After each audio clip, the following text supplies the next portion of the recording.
नमस्कार प्यारे विद्यार्थियों। एग्जाम बंधु चैनल पर पुनः आपका हार्दिक स्वागत है।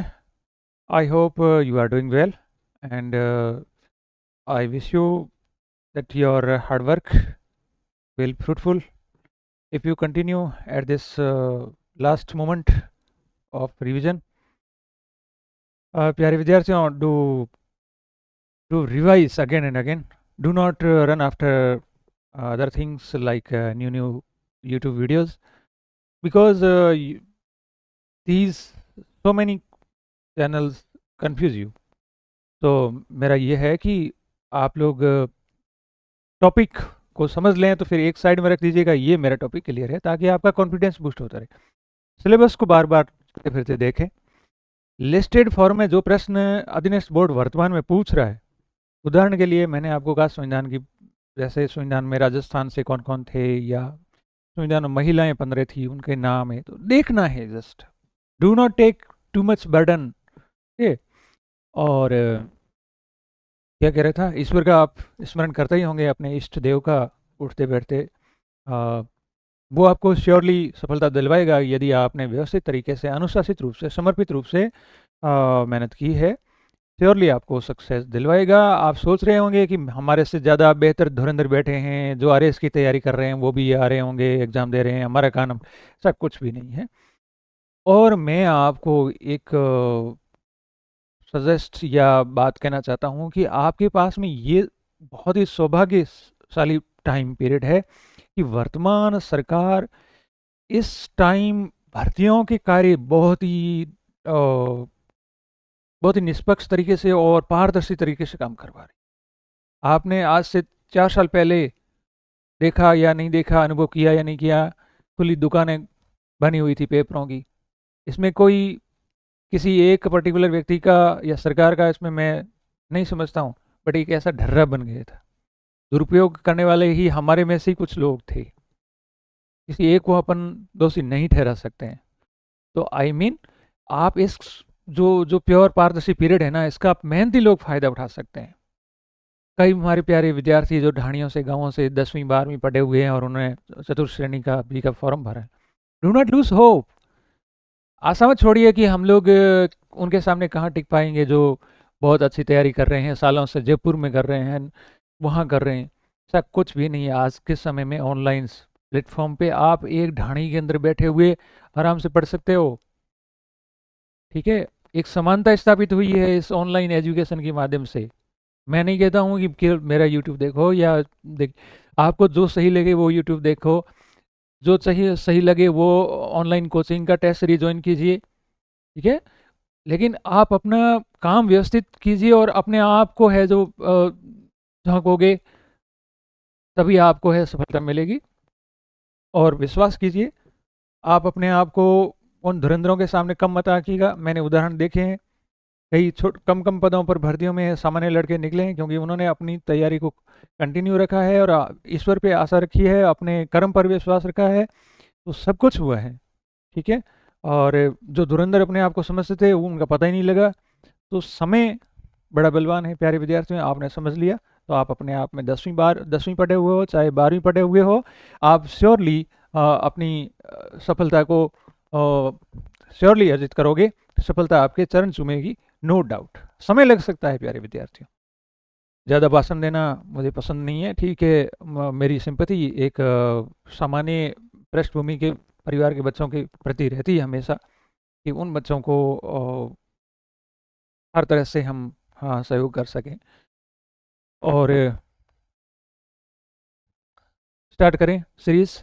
और इस सीरीज के अंदर हम भारतीय संविधान का जो हमने एक व्याख्यात्मक रूप से पहली सीरीज पढ़ी थी, उसकी हम प्रश्नावली कुछ लेके आए, ताकि आपका अभ्यास हो सके। उसमें आप बार बार है जो उसमें बार बार आपके प्रश्न कौन देंगे दिमाग में, तो स्ट्रक करेंगे, तो आप लोग है जो उसमें परिपक्व होते जाओगे। और मैं ज़्यादा आपका समय नहीं लूँगा, फटाफट इसको पूरा करूँ, ताकि आपका अंतिम जो रिवीजन का पीरियड है अभी 8 दिन का, 7 दिन का, इसके अंदर आप ज़्यादा से ज़्यादा फायदा उठा सकें। पहला प्रश्न आता है आपके सामने, समर्थित सूची विषयों पर कानून बनाने का अधिकार किसको है? देखिए, सूची हमारे पास में, हमारे संविधान में अनुसूचियां कितनी है, 12, ठीक है।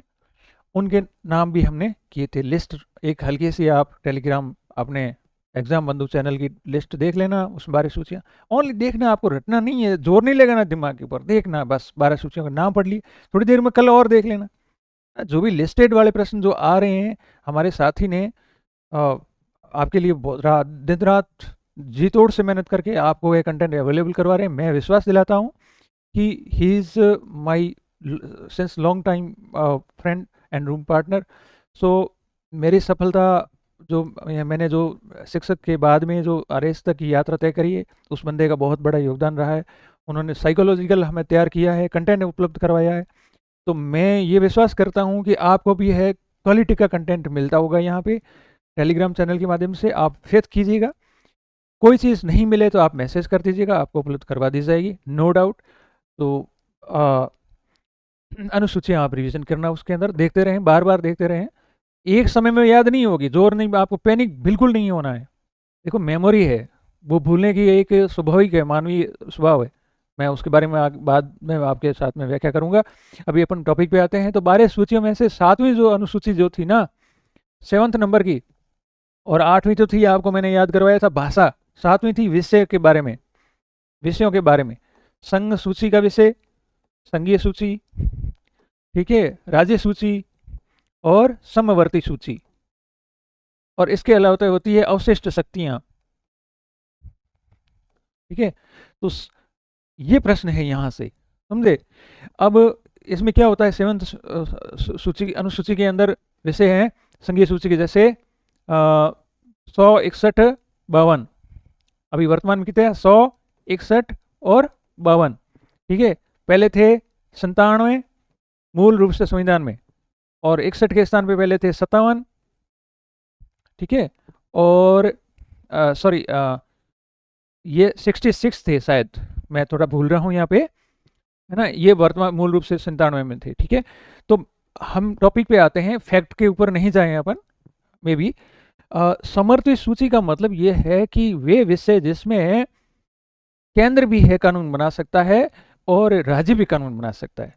और जब ये भी प्रश्न आ सकता है कि यदि राज्य ने वो सेम विषय पर कानून बनाए और केंद्र ने भी सेम विषय पर कानून बनाया, आपस में टकराट होगी, तो प्रभावी कौन सा होगा। उदाहरण के लिए छोटा सा उदाहरण देता हूँ। एक वन विभाग के अंदर मान लीजिए कोई कंस्ट्रक्शन का, कोई वन भूमि के अंदर कोई कानून बनाना है, राजस्थान सरकार ने अलग बना दिया, केंद्र सरकार ने अलग बनाई पॉलिसी, अब उनमें टकराट हो गई, तो प्रभावी होगा केंद्र का, समवर्ती सूची के जो भी विषय है, ठीक है। तो कुछ विषय आपको संघीय सूची के याद रखने हैं, कुछ विषय जो है वो राज्य में क्या होते हैं, ठीक है। समवर्ती सूची में थोड़े से मैं आपको उनके बारे में भी है, हमारी टीम से मैं आग्रह करूंगा कि आपको लिस्ट है, मुख्य व्यवहारिक जो विषय है, वो जो कंफ्यूजिंग है ना, तो वो आपके सामने एक शॉर्ट में इनके नाम उपलब्ध करवा देंगे, ठीक है। अवशिष्ट शक्तियों से मतलब है कि संघ के द्वारा, संघ के पास में है और जो परिभाषित नहीं है, इनमें से वो विषय हैं अवशिष्ट महत्व है, ठीक है। अब बात करते हैं कि कानून कौन बना सकता है, तो बात आ गई ना, राज्य भी बना सकते हैं और केंद्र भी बना सकते हैं, ठीक है। तो ये उत्तर हो गया हमारा, चलते हैं आगे।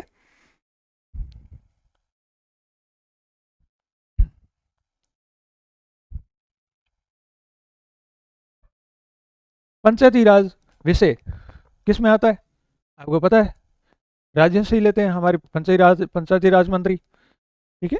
तो ये राज्य सूची।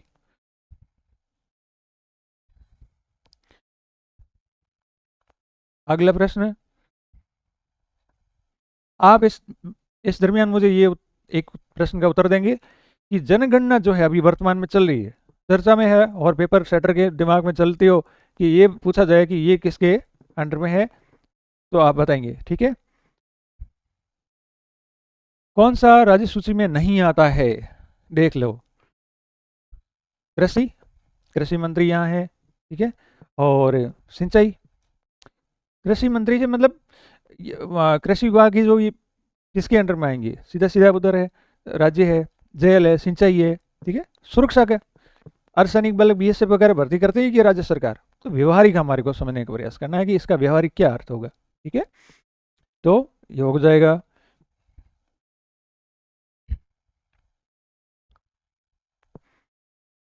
समवर्ती सूची में कौन सा विषय नहीं आता है ना? तो भू राजस्व, श्रम कल्याण, श्रमिकों का कल्याण, है ना, और वन, दिवालियापन, है ना। ये शब्द इसमें से क्या है कि आपको पता है, भूमि, भूमि का कौन संभाल रहा है आपको पता है ना, राजस्व मंडल वगैरह राजस्थान सरकार के अंडर में। इस संबंध में कभी आपने भूमि से संबंधित कोई देखा है क्या, केंद्र का कोई भी इस प्रकार का कोई विषय कानून? तो ये भू राजस्व है, इसमें राज्य सूची का विषय है, बाकी वाले सभी समवर्ती के, ना तो संघ के पास में है स्पष्ट रूप से, ना राज्यों के पास में है। वन, एक वन बहुत इंपॉर्टेंट है, ये ध्यान रखना, ये आता है, अक्सर आता है, ठीक है। श्रमिक कल्याण के बारे में कानून बनते हैं, उसमें राज्य भी बना सकता है स्थानीय तौर पर, और केंद्र भी बना सकता है, ठीक है। दिवालियापन एक ठीक है शब्द है, कोई ज्यादा कम आने वाला है।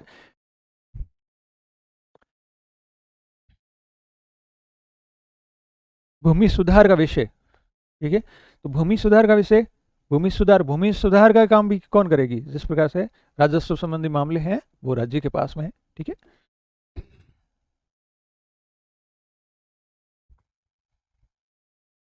आर्थिक नियोजन, नियोजन का प्यारे बच्चों अर्थ होता है प्लानिंग, ठीक है। तो आर्थिक नियोजन कौन बनाता है ना? आर्थिक नियोजन प्लानिंग जो है स्थानीय लेवल पे बनाई जाती है राज्य सरकार के द्वारा, और सेंट्रल लेवल पे भी बनाई जाती है। तो एक दोनों के लिए ये काम करता है समवर्ती सूची, आर्थिक नियोजन प्लानिंग, ठीक है। पहले एक योजना आयोग हुआ करता था, इसी प्रकार से यहाँ भारत में भी, राजस्थान में भी है, जो जो बजट वगैरह बनाया जाता है, वित्त मंत्री के जो उसके अंदर एक अलग शाखा है, ठीक है, प्रकोष्ठ बना हुआ है, ठीक है। तो उसमें प्लानिंग का काम होता है, ठीक है। वर्तमान में जो है योजना आयोग के स्थान पर नीति आयोग आ गया केंद्र में, और यहाँ पे भी एक संस्थान है नीति आयोग के जैसा ही, यहाँ पे आप बताएंगे अभी।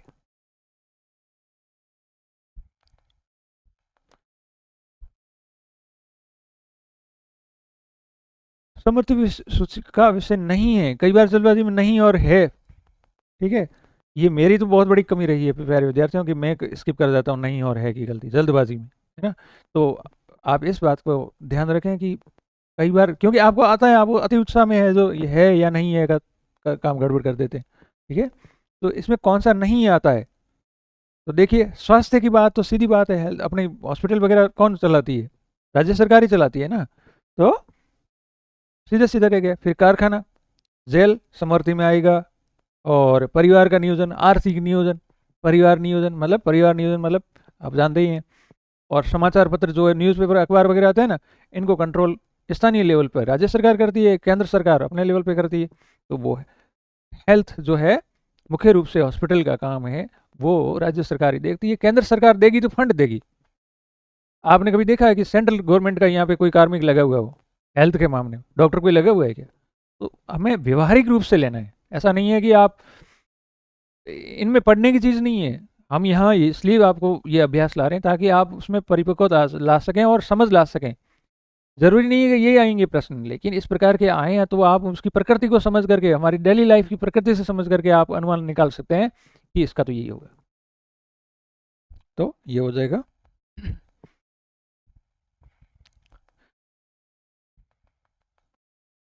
राज्य सूची में नहीं है। अब राज्य सूची में नहीं कौन सा? देखो, कृषि अपन ने देखा, राज्य का हो गया, ठीक है। और ये आपका ये बीमा, LIC वगैरह किसके अंडर में है? ठीक है।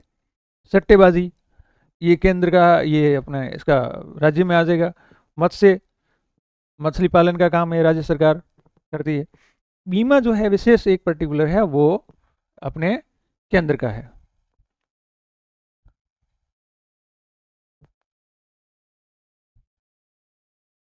ये बीमा संघ सूची में आता है। ये प्रविष्टियां वगैरह अपने को नहीं याद करनी प्यारे बच्चों। केंद्र और राज्यों के बीच में वैधानिक शक्तियों का बंटवारा, वैधानिक शक्तियों का बंटवारा कहाँ दिया हुआ है? शक्तियों का बंटवारा कहाँ दिया? अवशेष शक्तियां, राज्य सूची, समवर्ती सूची, ये कहाँ पर है? ये सभी पता है आपको?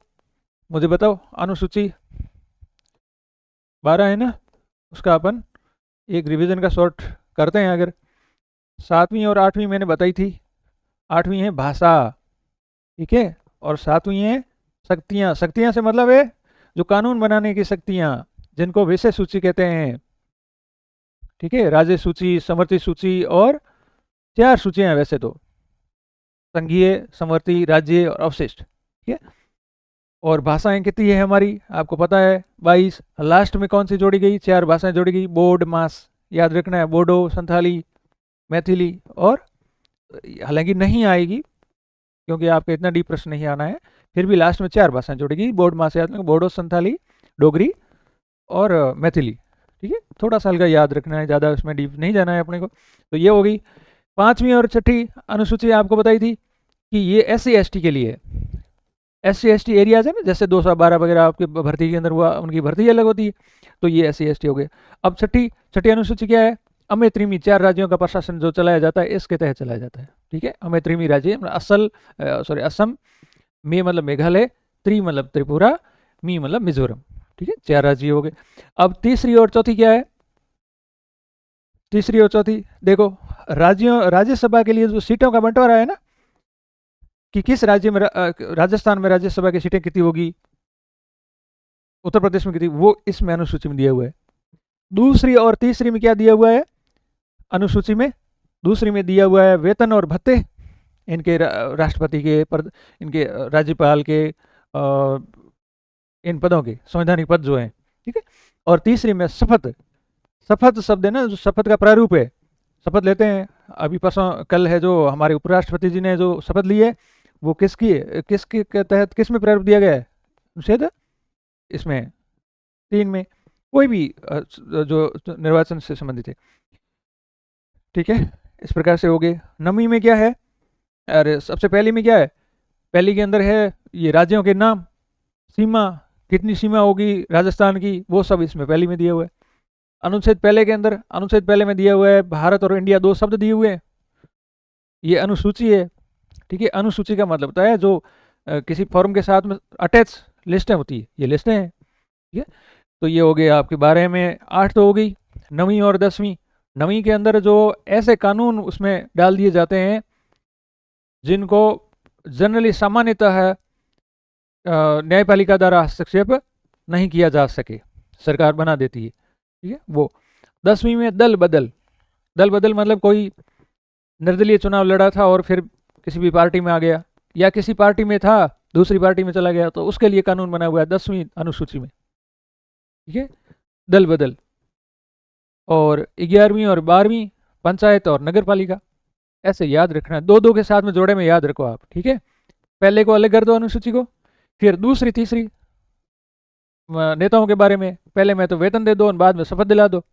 चौथी पांचवी, सॉरी ये अपना चौथी अलग कर दी राज्यसभा, मतलब दूसरी तीसरी चौथी इनको तो साथ में कर दीजिएगा, पहली में वेतन दे दिया, शपथ दिलवा दी, और सीटों का बंटवारा राज्यसभा वालों का राज्य अनुसार सीटों का बंटवारा, कि राजस्थान में 25 सीटें राज्यसभा की होगी, सॉरी ये 10 सीटें राज्यसभा सदस्यों की होगी। फिर 5वीं छठी SC ST के लिए। ठीक है, और 7वीं होगी शक्तियाँ, 8वीं भाषा, 9वीं 10वीं कानून, 9वीं के अंदर ऐसे कानून दिए गए हैं। 10वीं में दल बदल, 10 याद रख लो। 11वीं 12वीं के अंदर, 11वीं 12वीं में अपना ये पंचायती राज आ गए, पहले में पंचायतें, 12वीं के अंदर ये अपना नगर पालिका। इस प्रकार से व्यवस्थित तरीके से आप साइकोलॉजिकल रूप से समझ करके याद करेंगे तो आपको आराम से याद हो जाएगा। हेडेक लोगे, बार बार परेशान होगे, इधर उधर किताबों में बहुत सारी किताबें इकट्ठे कर लोगे तो नहीं होगा प्यारे विद्यार्थियों। किसी न किसी एक चैनल किताब में आपको विश्वास करना पड़ेगा। तो वैधानिक शक्तियों का बंटवारा हो गया उत्तर स। चलते हैं आगे।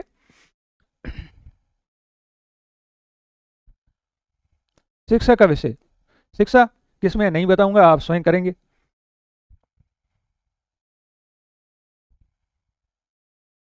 भारत के संविधान की 7वीं अनुसूची, 7वीं अनुसूची संघ सूची में निम्नलिखित में से कौन सा एक विषय सम्मिलित है, संघ सूची में बताना है। अभी सीधा सीधा दिख रहा है, खेती राज्य की, मछली में राज्य पालन, मछली और खेती साथ साथ में कर रहे हैं लोग राज्य के स्तर पर, और हॉस्पिटल है राज्य बना रहा है, खानों का काम, तेल के काम केंद्र सरकार करेगी, सुरक्षा। ठीक है, सीधा सा उत्तर है, कोई ज्यादा बड़े नहीं है इसमें।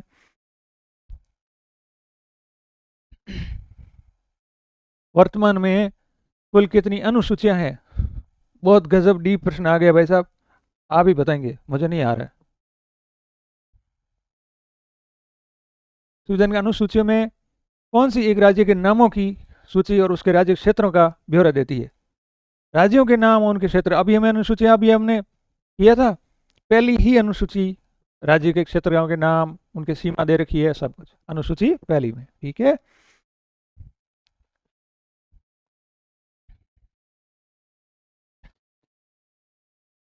आठवीं में नहीं, कौन सी नहीं भाषा है ना, आठवीं में कौन सी नहीं है।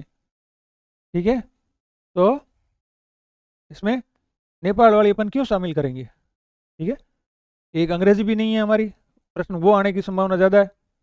ठीक है, भोजपुरी कोंकणी उर्दू है, 22 भाषाएं हैं, अंत में चार जोड़ी गई है। ठीक है, बोर्ड मास, बोडो, बो बी से मतलब बोडो होगी, ड, बोड मास, ऐसे ये लास्ट में चार जोड़ी है। नहीं आएगा फिर भी आपको मैं बता देता हूँ, मुझे याद थी। तो बोर्ड मास बोडो, डोगरी और मैथिली और संथाली। ठीक है, ये मतलब भाषा है। और ये अपनी अ, क्या कहते हैं, टोटल मूल रूप से कितनी भाषाएं थी जब भारत का मूल रूप से संविधान आया था ना, तो उसके अंदर भाषाएं कितनी थी आपको ध्यान है। 14 भाषाएं। कितनी, आगे प्रश्न आ जाएगा। तो इस प्रकार से हमारा ये 8वीं अनुसूची कौन सी नहीं है। नहीं है तो प्यारे विद्यार्थियों, ये 1 मिनट, उर्दू कोंकणी, इसमें मेरे हिसाब से मैं अपन कन्फर्म कर लेंगे, भोजपुरी शब्द ये नहीं है। ठीक है, नेपाली भाषा है जरूर, क्योंकि एक विषय आया था बीच में कोई, तो उसमें ये उत्तर नहीं है, इसका भोजपुरी है। ठीक है,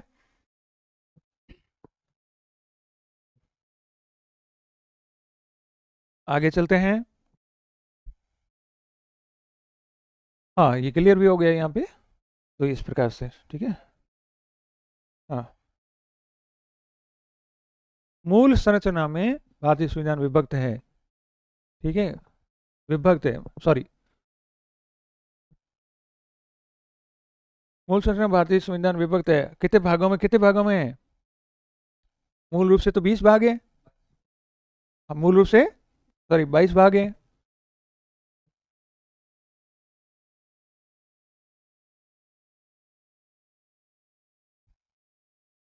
ठीक है, ये हो गया अपना 22 भाग, थोड़ा जल्दबाजी में अपन गड़बड़ कर जाते हैं। 22 भाग है, और वर्तमान में 25 भाग है। ठीक है,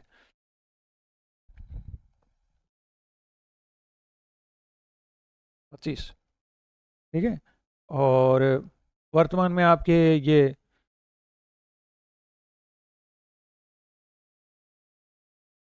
अनुच्छेद कितने हैं, अनुच्छेद बताएं, अनुसूचियां बताएं ये। ठीक है,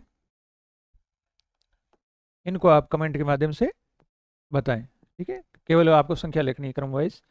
तो ये आगे चलते हैं अपन। हाँ,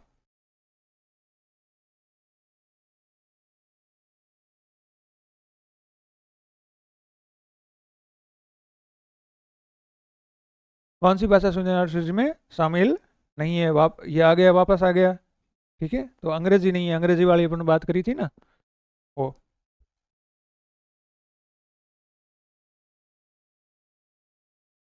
संविधान के किस अनुच्छेद के अनुसार हिंदी देश की, किस अनुच्छेद में कहा गया है हिंदी देश की, तो आपका ये हो जाएगा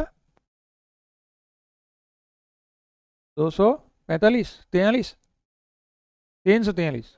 ठीक है, इसका आंसर होगा 343। उसके अंदर हिंदी हमारी देवनागरी भी भारत की भाषा है, उसको स्वीकार किया गया है।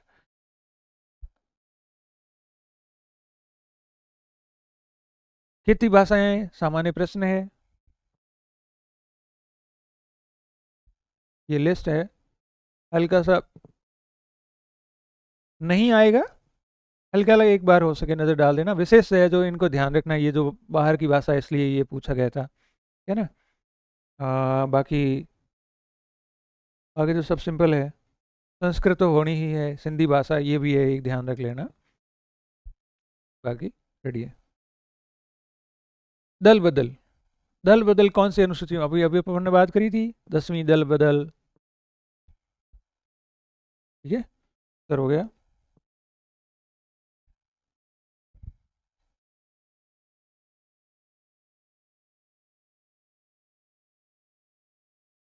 कार्यपालिका से न्यायपालिका को अलग करने का प्रावधान किया गया है। किसमें? ये शक्तियों का जो पृथक्करण है, एक शक्तियों का पृथक्करण शब्द आता है,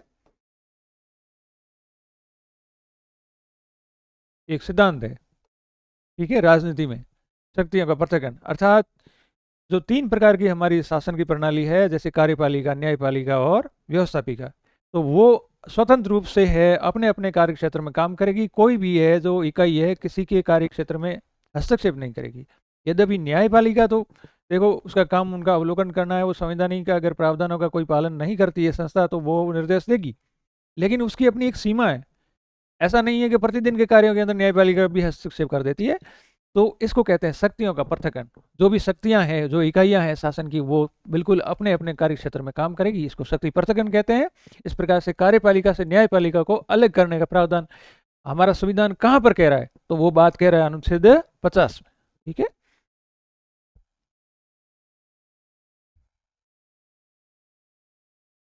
और अनुच्छेद 50 किस कैटेगरी में आता है? मतलब कि जैसे मूल कर्तव्य में आता है, या मूल अधिकार में आता है, या मूल नीति निर्देशक तत्व में आता है, वो कहाँ आता है, वो आप बताएंगे, ठीक है। 50, क्योंकि मैंने इसका मेंशन अभी थोड़े समय पहले किया है, अनुच्छेदों की रेंज बताई थी कि फलानी रेंज के अंदर यह है जो आपके ये टॉपिक आता है, ठीक है।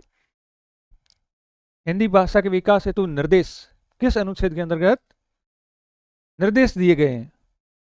तो वो जैसे हिंदी भाषा की बात हुई थी 343 में, और ये निर्देश दिए गए कि आप विकास के लिए प्रयास करेंगे हम लोग। ऐसा नहीं है कि हम अंग्रेजी बोलने की, विदेशियों की स्टाइल अपनाते ही हैं, अंग्रेजी बोलने का प्रयास करते हैं। तो इस प्रकार से कहने का मतलब है कि हमारे विभागों के अंदर सब जगह हम जो है 351 ए के माध्यम से, 351 के माध्यम से अपन है जो प्रयास करेंगे विभागों के अंदर। कई बार सर्कुलर आता है कि हिंदी भाषा के प्रयोग को बढ़ावा दिया जाए, इस प्रकार से। तो ये आपको देखना है, 343, 351, ये भाषा से संबंधित पास पास में है, ठीक है।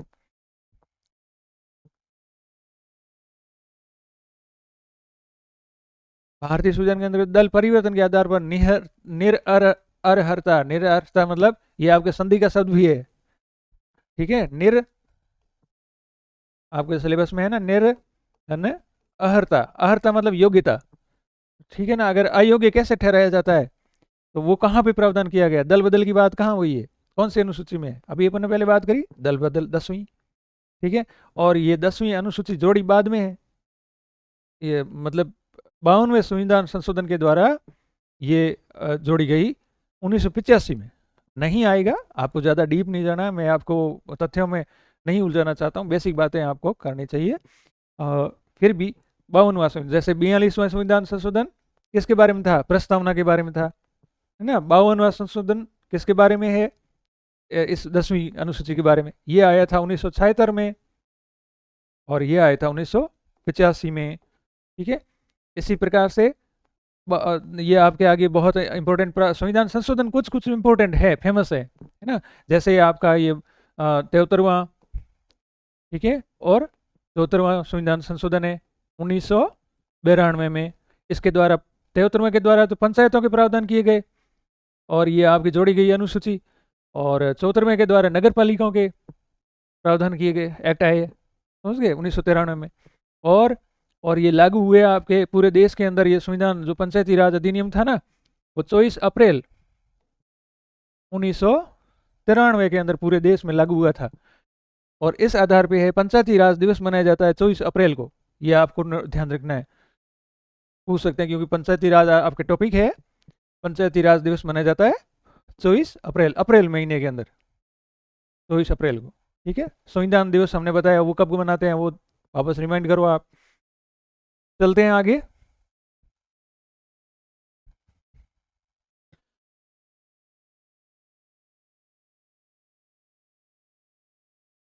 सही नहीं है, कौन सा विकल्प सही नहीं है? ठीक है, तो समान नागरिक संहिता 44, पृथक्करण, शक्तियों का पृथक्करण, ठीक है, और श्रमिकों की भागीदारी प्रबंधन में, और ग्राम पंचायत अपन अभी बात करी थी, ठीक है। तो प्यारे विद्यार्थियों, समान नागरिक संहिता एक इंपॉर्टेंट अनुच्छेद है, ये हमने कोई ऐसे नहीं उठाया अनुच्छेद, ये आपको प्रश्न देने का उद्देश्य है कि ये इंपॉर्टेंट अनुच्छेद है सभी, ये हमारे दिमाग में होने चाहिए। एक सामान्य परीक्षार्थी से ये अपेक्षा की जाती है कि उनको इन अनुच्छेदों का तो अवश्य रूप से ज्ञान होना चाहिए। जैसे शक्ति पृथक्करण सिद्धांत हमने अब थोड़ी देर पहले ही बात करी। और समान नागरिक संहिता का मतलब प्यारे विद्यार्थियों ये होता है कि हमारे वर्तमान में भारत के अंदर क्या है कि हिंदू कानून अलग बना हुआ है, हिंदू विवाह अधिनियम अलग बना हुआ है, मुस्लिम विवाह के लिए एक अलग वहाँ का जो शरीयत कानून है, ठीक है, उसमें है। और तो वो सब ये हमारा संविधान कहता है कि आखिरकार हमें एक कॉमन कानून बनाना चाहिए इन सब चीज़ों के लिए। समान नागरिक संहिता, संहिता यानी कानून, कोड, ठीक है, नागरिक यानी सिविल, सिविल कोड, ठीक है। तो इस प्रकार की प्रयास चल भी रहे हैं भारत देश में, और वर्तमान में केरल के अंदर है। तो ये सब बातें एक कॉमन बात है, आपको नहीं याद रखने की वाली चीज़ है। लेकिन ये अनुच्छेद 44 में बात कहा गया, राज्य को निर्देश दिया गया है। क्यों निर्देश दिया गया है? निर्देश किस में दिया जाता है? जैसे मूल कर्तव्यों के अंदर नागरिकों को निर्देश है, और राज्य को निर्देश भी दिए गए हैं। किसके माध्यम से? नीति निर्देशक तत्वों के द्वारा, और उसका उद्देश्य है लोक कल्याण।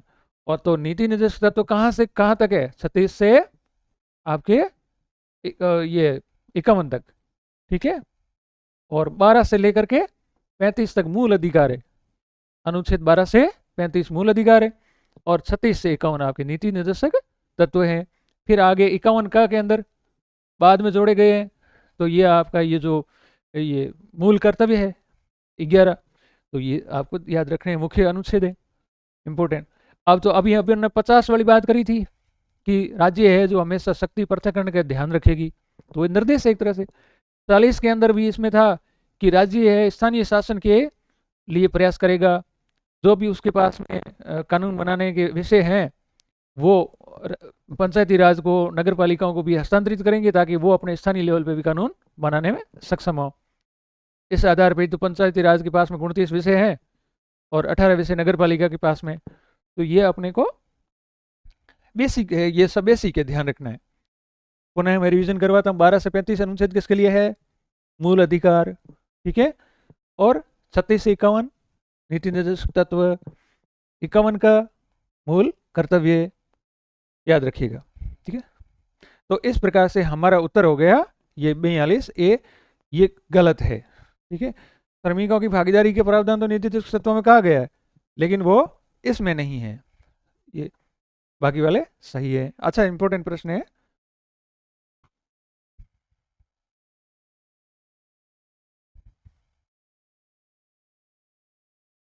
अंतरराष्ट्रीय शांति और सुरक्षा बनाए रखेगा राज्य। जिस प्रकार से 50 में कहा गया है कि राज्य की जो शासन की जो विभिन्न प्रकार की इकाइयां हैं ना, वो पृथक पृथक काम करेगी, वो निर्देश है 50 में। और अगला ही निर्देश है कि आप है विदेशों के साथ में भी शांति बनाए रखोगे, उनके साथ में भाईचारा रखोगे, वो निर्देश किस में है? 51 में।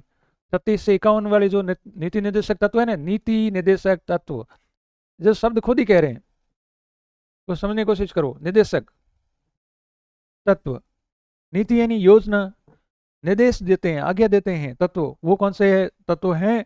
जो राज्य को नीति बनाने में निर्देश देते हैं। तो निर्देश देते हैं 36 से शुरुआत करिए भाई, और 51 तक। 50 में कहा है कि आप शक्तियाँ अलग अलग रखोगे, 51 में कहा है कि आप भाईचारा रखोगे विदेशों में, कोई आप झगड़े में रूस के साथ में या फिर अमेरिका के साथ में या इसराइल के साथ में, किसी के भी साथ में, एनीबडी के साथ में पक्षपात नहीं करोगे, सभी हमारे लिए है। आपसे यदि हो सकती है तो मदद कीजिएगा, भूकंप है, वहाँ की मानव त्रासदी है, भूखमरी है, बीमारी है, या इस प्रकार की चीज़ों के अंदर अपन हेल्प करेंगे। तो ये वो 51 में कहा गया है, किसमें? 51 में, अंतरराष्ट्रीय शांति और सुरक्षा की अभिवृद्धि, ठीक है।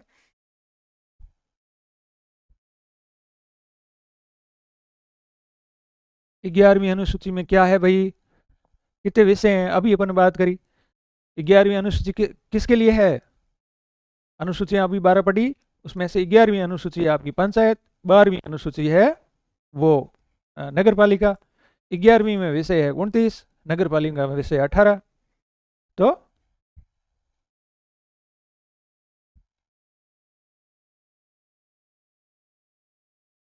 किस अनुच्छेद के तहत संघ कार्यकारी शक्ति प्रदान की जाती है ना?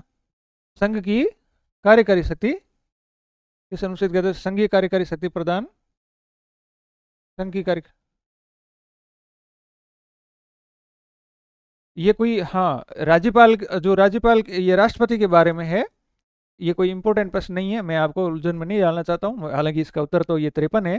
कार्यपालिका शक्ति है जो राष्ट्रपति के पास में है, वो एक सिंपल बात है, लेकिन आपको याद नहीं रखना है इसको।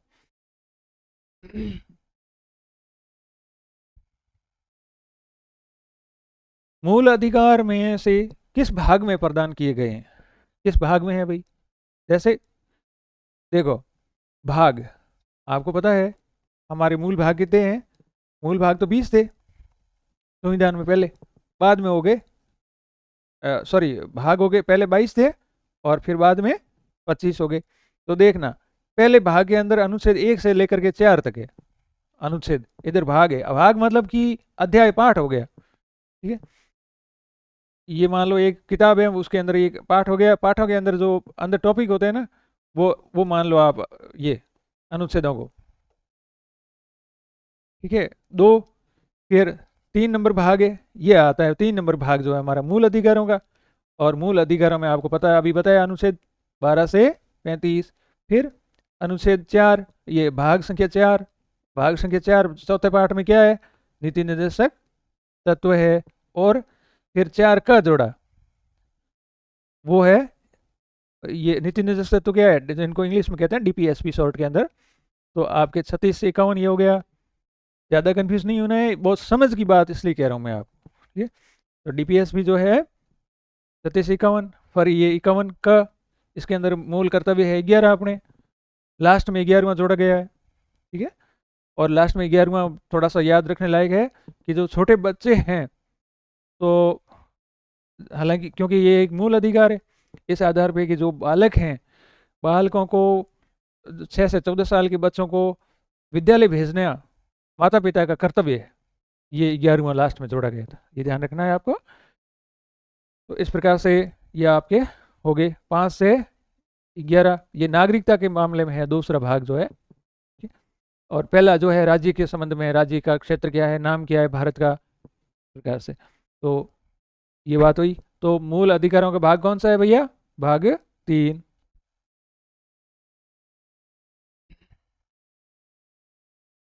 दल परिवर्तन के आधार पर निरअर्हता के बारे में प्रश्नों का निश्चय करने के लिए 10 मिनट, ये बहुत डीप प्रश्न है, आपके लायक नहीं है, इसलिए इसको अभी स्किप करते हैं, बाद में देख लेंगे जरूरत पड़ेगी तो। संविधान के निम्नलिखित शब्दों पर विचार करो, ठीक है, कि वैज्ञानिक दृष्टिकोण, ये मूल कर्तव्य के अंदर आते हैं, ये भी कोई खास नहीं है, ठीक है। भाग 4, भाग 4 किस में आता है, नीति निर्देशक है, 4 का है सॉरी, तो ये मूल कर्तव्य के बारे में है, तो ज़्यादा परेशान नहीं होना है इनका। हाँ, फिर भी आप मूल कर्तव्य, नीति निर्देशक और मूल अधिकार, इनका परिचय थोड़ा सा आप जरूर है, जो प्रयास करूंगा मैं शॉर्ट के अंदर ऐसा कुछ लिस्ट आपके सामने, उनके अर्थ सहित, अर्थ क्या है कि उस प्रकार से आप में समझ हो सके। मूल अधिकार की रीडिंग जरूर लगा देना आप, या फिर I will try because time is short.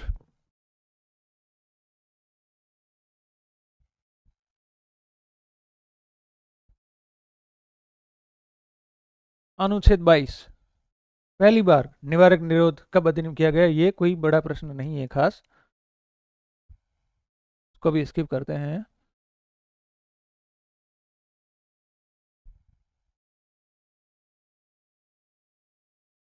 निम्नलिखित कौन सा युग्म है सम्मिलित नहीं है, सम्मिलित युग्म अनुच्छेद है, तो आपके इसमें कोई खास अनुच्छेद है नहीं, मतलब इसको ज्यादा छोड़ते हैं, ठीक है, स्किप करते हैं। भारतीय संविधान का कौन सा भाग राज्यों में शासन के बारे में, राज्यों में कौन सा भाग राज्यों में शासन के बारे में, मतलब देखो, राज्यों के शासन के बारे में प्रावधान करता है, वो जैसे अपन ने अभी बात करी थी ना, पहला भाग, दूसरा भाग, तीसरा भाग, चौथा भाग, पांचवा भाग, छठा भाग। तो देखो चौथे भाग तक अपन ने पहले बात करी थी कि पहला भाग तो है जो अनुच्छेद 1 से लेकर के 4 तक की बात करता है, राज्य की, भारत के बारे में जो उसकी क्या क्या है प्रावधान, जैसे अनुच्छेद, उसमें नाम है पहले अनुच्छेद के अंदर, नहीं ये पाठ है, पहला पाठ, पहले पाठ के अंदर क्या है, भारत का नाम है। फिर उसमें दूसरे में आ गया कि भाई किसी भी राज्य की सीमा चेंज करनी है, जैसे राजस्थान की सीमा चेंज करके कुछ ऐसा अगर गुजरात से अपने को लेना है तो उसके लिए अनुच्छेद 2 के अंदर प्रक्रिया दी हुई है। ठीक है, तीन तीन के अंदर कोई विदेशी, जैसे बेरुआड़ी था, हमने पहले बात करी थी, तो उसको लाने के लिए अनुच्छेद 3 के अंदर अपने को संशोधन करना पड़ेगा, उसमें प्रक्रिया दी गई है। ठीक है, फिर दूसरा भाग क्या था अपन, ये था नागरिकता के बारे में। ठीक है, 8 तक है। फिर तीसरा भाग जो अपना है, आपको पता है, मूल अधिकारों के बारे में। तीसरा किसके बारे में? मूल अधिकार। चौथा नीति निर्देशक तत्व। फिर चौथा क बाद में जोड़ा गया है, इसलिए तो ये भाग 25 हुए हैं।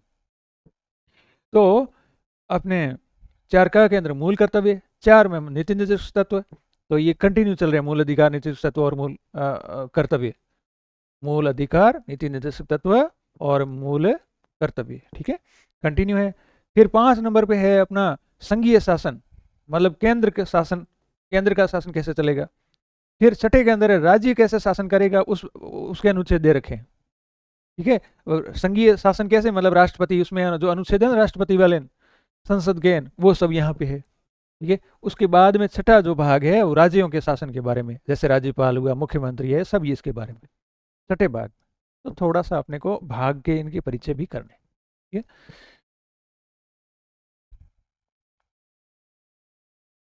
चलते हैं अगला प्रश्न।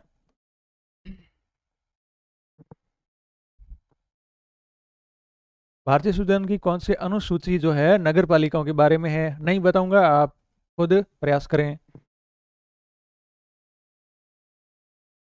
भारत का संविधान बहुत लंबा, बहुत कठोर है। किसने कहा ये? है ना, बहुत कठोर है, मतलब बहुत बहुत है, मतलब इस प्रकार से आलोचनात्मक बात कही है। ये कोई मतलब आपको याद करना नहीं चाहिए, बाद में बताऊंगा मैं। वैसे अगर याद रखना चाहो तो केसी वियर का तो आपको पता है, मैंने अपने एक बात करी, क्योंकि फेमस कोटेशन है। संघात्मक व्यवस्था के बारे में बात है कि भारत संघ है, अर्ध संघ है, कि कैसा है। तो केसी वियर साहब ने कहा था कि भारत अर्ध संघ है और बहुत अच्छा संतुलन है केंद्र राज्यों के बीच में, क्योंकि केंद्र वहां पे सशक्त है। ठीक है, और इसी प्रकार से लंबा, कठोर और इस प्रकार की थोड़ा सा मतलब नेगेटिव शो किया है, वो आइवर जेनिंग ने बात करी है। आपको याद करने वाला है कि कोई विशेष प्रश्न मुझे नहीं लगता है, कोई एक्स्ट्रा ऑर्डिनरी के रूप में प्रश्न दे दे तो अलग बात है।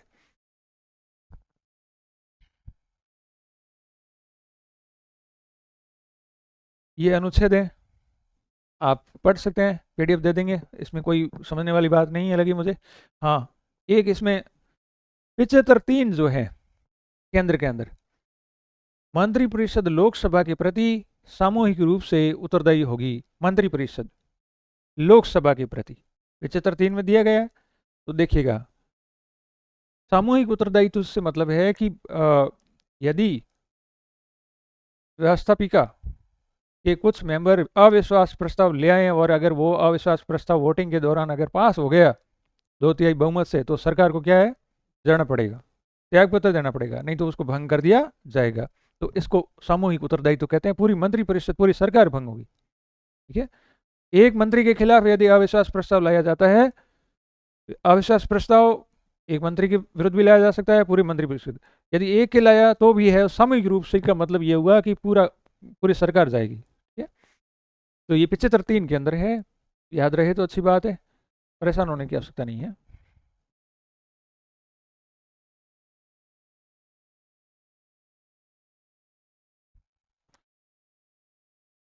हाँ, ये प्रश्न आया हुआ है, इसलिए इम्पोर्टेंट है। ईडब्ल्यूएस जो आरक्षण अभी लागू हुआ था अभी, तो ये कब हुआ था? तो ये हुआ था कौन से संविधान संशोधन के द्वारा? अभी वर्तमान में संविधान संशोधन चल रहा है 130वां, है ना, अभी कानून अभी सत्र जो आया है ये, इसके अंदर।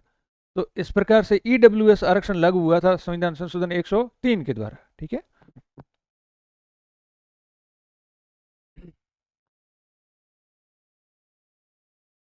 पैसा एक्ट, पैसा एक्ट आपके इम्पोर्टेंट है, पंचायतों के मामले में है कि जो SC ST क्षेत्र हैं, जो जनजाति क्षेत्र हैं, जैसे बारा हुआ, सहरिया हुआ, ये सॉरी बारा हुआ, ये कोटा, जहाँ पे जनजातियाँ रहती है, तो वो राष्ट्रपति महोदय के द्वारा है जनजाति क्षेत्र को घोषित किया जाता है। तो यहाँ पर जो पैसा मतलब पंचायती राज को लागू करने के प्रावधान भी होते हैं, तो वो एक्ट आया था, तो पैसा एक्ट उसको कहते हैं। और वो है भूरिया समिति, क्योंकि आपके टॉपिक है पंचायती राज भी शामिल है, इसलिए ये इंपॉर्टेंट है, बाकी तो नहीं है। तो इस आधार पे भूरिया समिति के द्वारा ये पैसा एक्ट आया था। और इसमें पूछा गया है कथन असत्य, ठीक है। तो पैसा अधिनियम अनुसूची 5 के 9 राज्यों में लागू होता है, 9 में नहीं होता है, ये पूरा 10 राज्यों के अंदर लागू होता है जहाँ तक मुझे याद है। और तो ये तो आपका सही है, ये प्रश्न गलत है। और पंचायत क्षेत्र विस्तार दिसंबर को लागू, ये सब याद नहीं रखना है। इस अधिनियम का उद्देश्य जनजाति समुदाय परंपराओं रीति रिवाजों की सुरक्षा और संरक्षण करना है, ठीक है। ये सब सत्य है और ये थोड़ा गलत है। इसमें 10 है या ऐसा कुछ मुझे याद आ रहा है, 10 राज्यों के अंदर है।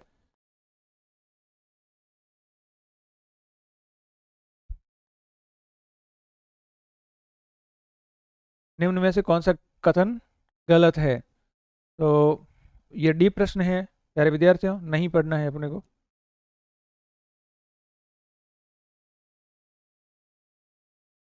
सूचियां दे रखी है, हाँ, ये वेरी इंपॉर्टेंट है प्यारे विद्यार्थियों, थोड़ा सा इसको अपने को पढ़ना है। ये सूचना का अधिकार जो है, सूचना मतलब आरटीआई जो आई है, अभी इसको भी है अनुच्छेद 19 के अंदर जोड़ दिया गया है। देखिए अनुच्छेद 19, 21 ये किस में आते हैं? मूल अधिकारों में। कहाँ से शुरू हो रहे हैं मूल अधिकार? 12 से 35। भाग कौन से में है?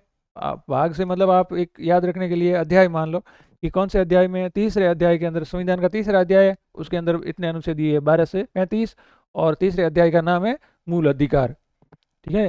तो सूचना का अधिकार दिया हुआ है आपका 19 से 1 में। और एक एक एक का जो है ना, क्योंकि 19 के अंदर भी सब पार्ट है, 6 प्रकार है, मतलब आज़ादी के विचार और अभिव्यक्ति से जुड़ा हुआ 19वां है। तो उसमें वाक, विचरण, संघ, संचालन और वृत्ति और व्यवसाय, ये 6 आपके उसमें आज़ादियाँ हैं।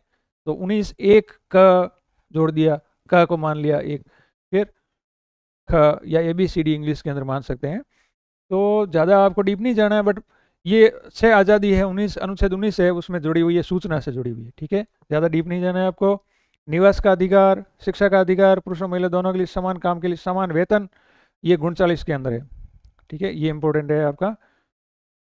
इसी प्रकार का एक आप बताएं, समान नागरिक संहिता किस अनुच्छेद में है? किस नीति निर्देशक तत्वों के पंचायती राज कहा गया है? पंचायती राज का प्रावधान किया गया है, जो कि गांधी जी का सपना भी था। अनुच्छेद 40 के अंदर पंचायती राज, ठीक है। अनुच्छेद 44 के अंदर समान नागरिक संहिता, अर्थात पूरे देश में सभी नागरिकों के लिए एक ही प्रकार की कानून होगा। विवाह संबंध में या संपत्ति के जो है उत्तराधिकार कानून वगैरह सब उसमें, मृत्यु, इस सब कुछ जो कानून हैं वो उसके लिए एक निर्देश दिए गए हैं। हालांकि व्यवहार में अभी तक कोई ऐसा कानून नहीं आया है। तो इस प्रकार से आप देखना चाहें तो इसका उत्तर आपका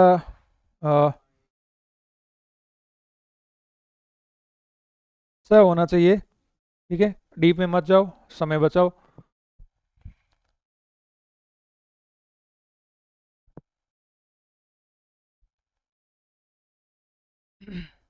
हाँ,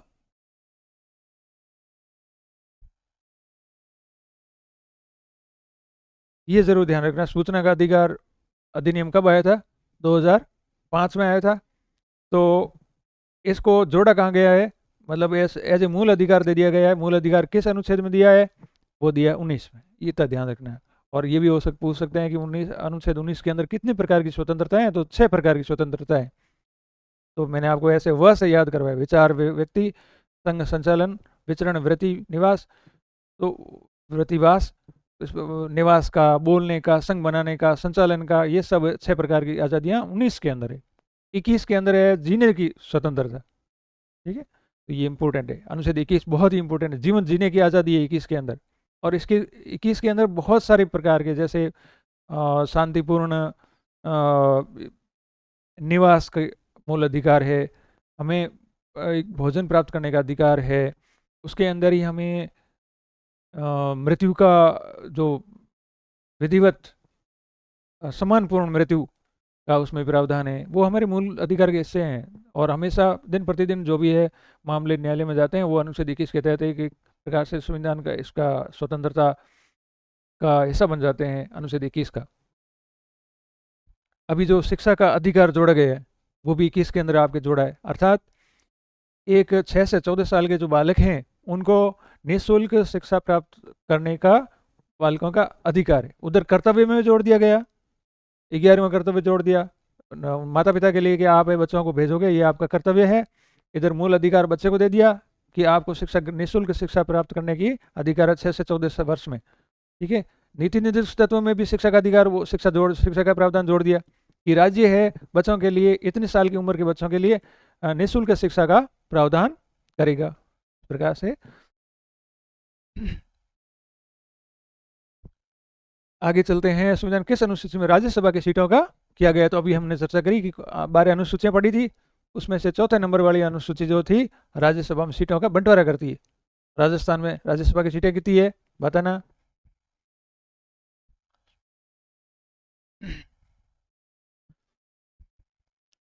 इस अनुच्छेद का संबंध भारत के संविधान की 12वीं अनुसूची में है। ठीक है, तो ये आपको जरूर याद रखने हैं। जैसे 243 इंग्लिश में याद रह सके तो आप कोशिश करना। मुझे पंचायती राज के लिए 43 ओ तक है, 243 से लेकर के 200, और फिर उसके आगे है जो ये तो है पंचायतों का, और फिर नगर पालिका का है 243 पी से लेकर के जेड ए है, ऐसा कुछ मैं अभी कंफर्म नहीं हो पा रहा हूँ, बता दूंगा अभी आगे। ठीक है, इस आधार पे आपका इसका आंसर क्या होगा आगे देखते हैं। 243 ब। ठीक है, आप समझ लेना इसको। 11वीं अनुसूची में क्या नहीं है? जो 29 विषय 11वीं अनुसूची में दिए थे पंचायतों को और 18 विषय दिए थे नगर पालिका को। ठीक है, तो उस 29 में से यहाँ पर कौन सा नहीं है, थोड़ा सा ध्यान रखना है बस। कोई इसको ज़्यादा अपन सीरियस लेने की आवश्यकता नहीं है।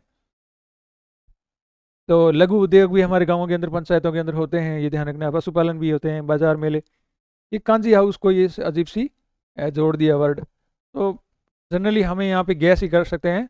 29 विषय अगर देखना चाहो तो आप एक बार लिस्ट हम उपलब्ध करवा देंगे आपको।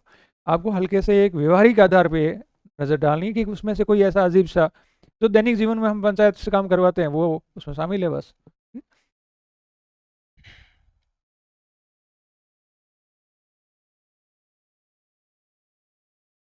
7वीं अनुसूची, 7वीं अनुसूची शक्तियों का वितरण है, तो शक्तियों के वितरण की सूची देती है। आप पढ़ लेना, और मेरे हिसाब से मेरे नज़र यहाँ पड़ गई तो मुझे यही लगा सही। ठीक है,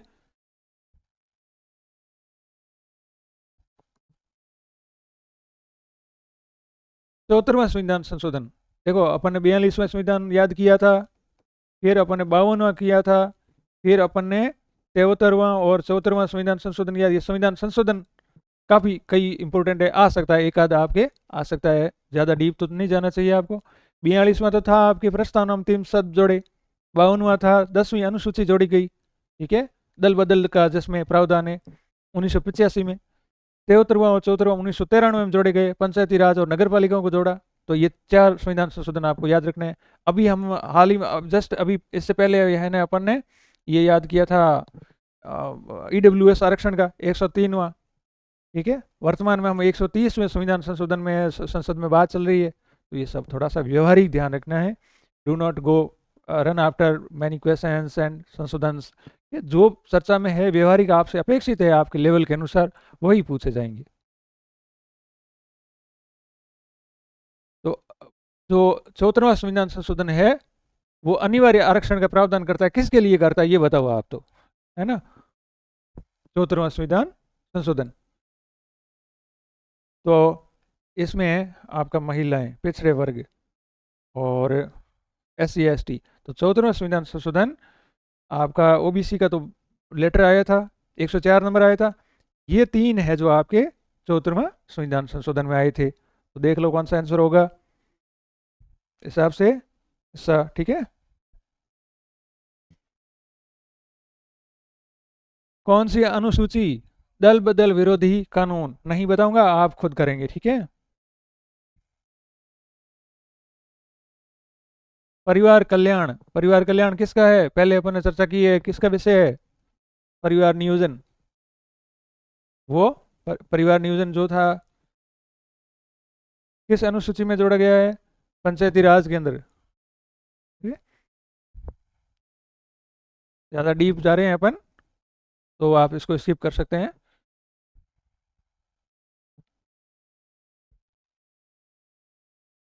आठवीं अनुसूची में भाषाएं तो कौन सी है वो आप ढूंढ ले, अंग्रेजी तो है नहीं। ठीक है,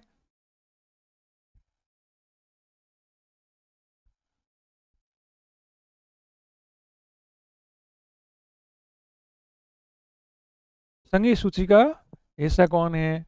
संघ का सूची का विषय कौन सा हो सकता है? सीधे से सीधा सा है, कौन सा नहीं है ये ध्यान रखना है आपको। तो आपको मत्स्य आपको बताया राज्य का है। ठीक है, और युद्ध और शांति, संयुक्त राष्ट्र संगठन, विदेशी क्षेत्राधिकार, ये सभी विदेशी मामले वगैरह राज्य थोड़ी करेंगे। तो अपने को हमें व्यवहारिक होना है इस मामले में, हमें रटना नहीं है। हमें समझना है कि हाँ, सम्मति सूची वाले कुछ कुछ जो फेमस है वो आपको ज़रूर देखने हैं, और मैं पॉसिबल करूँगा। हमारी टेक्निकल टीम में वो अगर कहीं देख रहे हैं तो नोट कर लें कि समर्थित सूची के कुछ 10 एक विषय मुझे लग रहे हैं, वो यहाँ पे टेलीग्राम ग्रुप में भेज देना।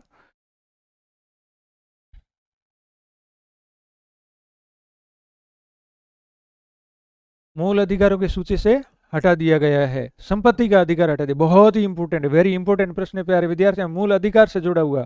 ठीक है, तो कब जोड़ा गया ये संपत्ति अधिकार मूल अधिकार सूची से? 44वें संविधान संशोधन द्वारा। ठीक है, 44वां ये आपका, देखो जैसे अपन ने अभी याद किया 42वां संविधान संशोधन, फिर 52वां किया था, है ना।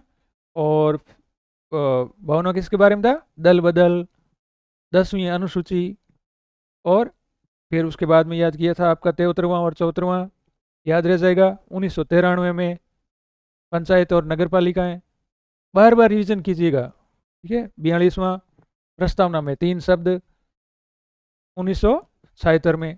तो अब आप देख लो 42वां अगर 76 में आया है तो आप सन भी याद कर सकते हैं, हालांकि नहीं पूछा जाएगा, लेकिन ये जरूर पूछेंगे कि संपत्ति जो है ना, मूल अधिकार में संपत्ति रखने का अधिकार था, मूल अधिकार दिया हुआ था। बाद में देखा कि लोगों के पास में तो कुछ संपत्ति पड़ी है, तो सरकार ने कहा भैया नहीं, ये आपका अधिकार नहीं है, आप 1000 बीघा जमीन लिए बैठे हो और एक के पास में एक अपनी झोंपड़ी बनाने के लिए पास में जमीन नहीं है, तो वहां संपत्ति के अधिकार को हटाया गया। पहला ही संविधान संशोधन हुआ था। तो और उसमें वो नवी अनुसूची में जोड़े गए प्रावधान कुछ थे सीलिंग संबंधी, इस प्रकार से संपत्ति के अधिकार को, जो मूल अधिकारों के हटाने वाला काम हुआ था आपके 44वें संविधान संशोधन में, वो पहला संविधान संशोधन था भूमि संबंधी। ठीक है, आई मीन टू से, तो ये 1978 में। इस प्रकार से आपका ये 42वां याद था, पहले 52वां था, अब 42 के बाद में आप एक और क्या याद करने जा रहे हैं? 44वां संविधान संशोधन। 44वां को देखो एक और फैक्ट है, एक प्रश्न आता है जनरली कि किस संविधान संशोधन को भारत का मिनी कॉन्स्टिट्यूशन कहते हैं? मिनी कॉन्स्टिट्यूशन मतलब मिनी यानी छोटा, कॉन्स्टिट्यूशन संविधान, लघु संविधान किसको कहते हैं? तो 42वें संविधान संशोधन में इतने सारे प्रावधान किए गए थे इंदिरा गांधी जी प्रधानमंत्री काल में, कि उसको नाम ही दे दिया गया मिनी कॉन्स्टिट्यूशन 42 में। ठीक है, फिर बाद में दूसरी सत्ता पलट सरकार आई, 44वें संविधान संशोधन को, इसमें जो प्रावधान थे उनको कुछ को बदला। ठीक है, बहुत अच्छी कहानी है, रोचक कहानी है, राष्ट्रपति शासन लगाना, लेकिन वो अपन डिटेल में बाद में बात करेंगे। अभी हमारे पास में रिवीजन का टाइम है। तो हटा दिया गया संपत्ति का अधिकार को। ठीक है, और संपत्ति का अधिकार था कहाँ पहले? 19 में, और अभी अभी जोड़ दिया है, देखना आपके 3 सुक्का में संपत्ति को रख दिया है, एक तरह से कानून का रूप दिया गया है कि वाजिब आप प्रॉपर्टी रख सकते हो, उस प्रकार से यहाँ पे जोड़ दिया, यहाँ से हटा दिया, अनुच्छेद 19 से हटा दिया, यहाँ में प्रावधान किए गए हैं इस प्रकार से। ठीक है, कौन सा संविधान संशोधन लाया गया? 44वें नंबर का 1978 में, 76 में 42, 78 में 44। ये आपको 3-4 मैंने करवा दिया आपको संविधान संशोधन याद। 103वां संविधान संशोधन अभी अपन ने याद किया, ईडब्ल्यूएस के बारे में, SC/ST का भी अपन ने आरक्षण संबंधी अभी किया था। ये था अपना 74वां संविधान संशोधन। ज़्यादा डीप नहीं जाना है, सिर्फ ये मुख्य हैं आपने को याद रखने हैं। चलते हैं आगे।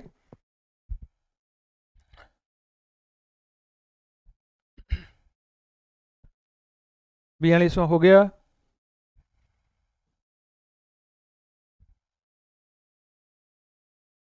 व्यापार और वाणिज्य से संबंधित भाग है। ठीक है, तो नहीं याद करो आप देख सकते हैं आप पीडीएफ में, अगर ज़्यादा किसी को उत्सुकता है, मैं ज़्यादा आपको तथ्यों में नहीं जाल में फंसाना चाहता हूँ।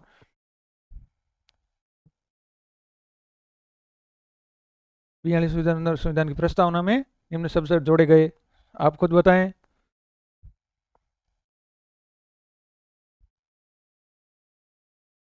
11वीं में कौन सा ये रिपीट हुआ है प्रश्न?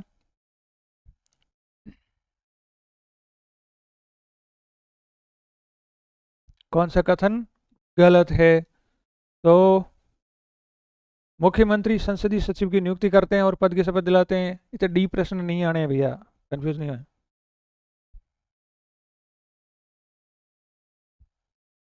कौन से भाग में संघ और राज्य के प्रशासनिक भाग में संघ और राज्यों के प्रशासनिक संबंध वर्णित है? हाँ, ये प्रश्न इंपॉर्टेंट है, ये संबंधों का प्रश्न है। भाग 11वें भाग में बिल्कुल श्योर।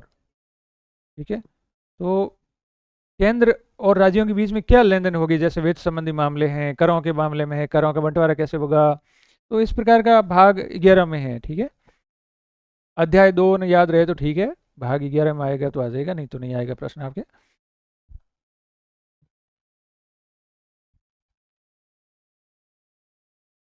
तीन सौ अड़तीस पिछड़े वर्गों के लिए राष्ट्रीय आयोग अंतरराष्ट्रीय नहीं, वैसे ये आपका संविधान संशोधन हुआ था 102वां, ओबीसी का 102, ईडब्ल्यूएस का 103, इतना ही याद रखना है, सन नहीं करना है। वैसे अभी ये कोरोना के टाइम में आया था ईडब्ल्यूएस, आपको याद हो तो।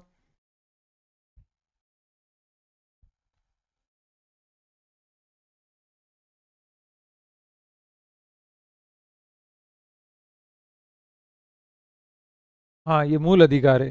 ठीक है, तो सही कौन सा है ये बताना है।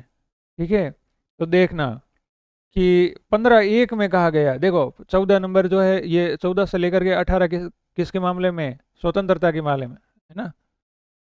स्वतंत्रता किस बात की? अरे स्वतंत्रता समानता के संबंध में, समानता, तो समानता की स्वतंत्रता, जैसे अनुच्छेद 14 है कि सभी लोग राज्य की दृष्टि में समान होंगे। और अनुच्छेद 15 में कहा गया है कि राज्य जो है, राज्य को यह है कि राज्य है किसी व्यक्ति, धर्म, जाति, लिंग, वंश, इन 4-5 उसमें शब्द दिए हुए हैं। धर्म मूल, धर्म के आधार पे, मूल के आधार पे, जाति के आधार पे, लिंग के आधार पे और जन्म के आधार पे भेदभाव नहीं करेगा, ये 15 में कहा गया है। 14 तो कहता है समान, राज्य की दृष्टि में सभी व्यक्ति समान है। 15 में कहता है कि भेदभाव राज्य नहीं करेगा। 16 में कहा गया है कि नौकरियों के अंदर है जो समानता रखेंगे, और यदि कोई समानता से पिछड़ा हुआ है उसको समान लाने के लिए उसको आरक्षण का प्रावधान किया गया है। समझ गई बात को? आरक्षण है तो आपका अ, विशेष अधिकार के रूप में नहीं है, ये समान लाने का, समान अनुकूलन स्थापित करने के लिए ये प्रावधान आरक्षण का किया गया है। ठीक है, और फिर 17 अनुच्छेद जो है वो कहता है कि किसी भी सार्वजनिक स्थान पर है जो अ, अस्पृश्यता का निवारण करता है, किसी प्रकार का भेदभाव नहीं किया जाएगा। इस प्रकार से 18 में आपको पता है शिक्षा की उपलब्धि में डॉक्टर लगा सकते हैं, प्रोफेसर लगा सकते हैं, इस प्रकार के शब्द लगा सकते हैं। बाकी कोई किसी प्रकार का शब्द जो महिमा मंडन करता हो किसी व्यक्तित्व का, विशेष का, वो शब्द मान्य नहीं है, वैधानिक नहीं है, अवैध है। वो 18 में, अनुच्छेद 18 में। तो इस प्रकार से मूल अधिकार एक समझ विकसित करनी है अपने को। तो ये दोनों इसमें रोजगार की बात 16 करता है, और राज्य को कहा गया है कि तुम भाई भेदभाव नहीं करोगे, राज्य को कहा गया है। ठीक है, इस प्रकार से। और 17 नंबर है व्यक्तियों को कहा गया है कि आप जो आपस में किसी के भेदभाव 17 नंबर नहीं करोगे। तो इस प्रकार से दोनों आपके सही होंगे। चलते हैं आगे।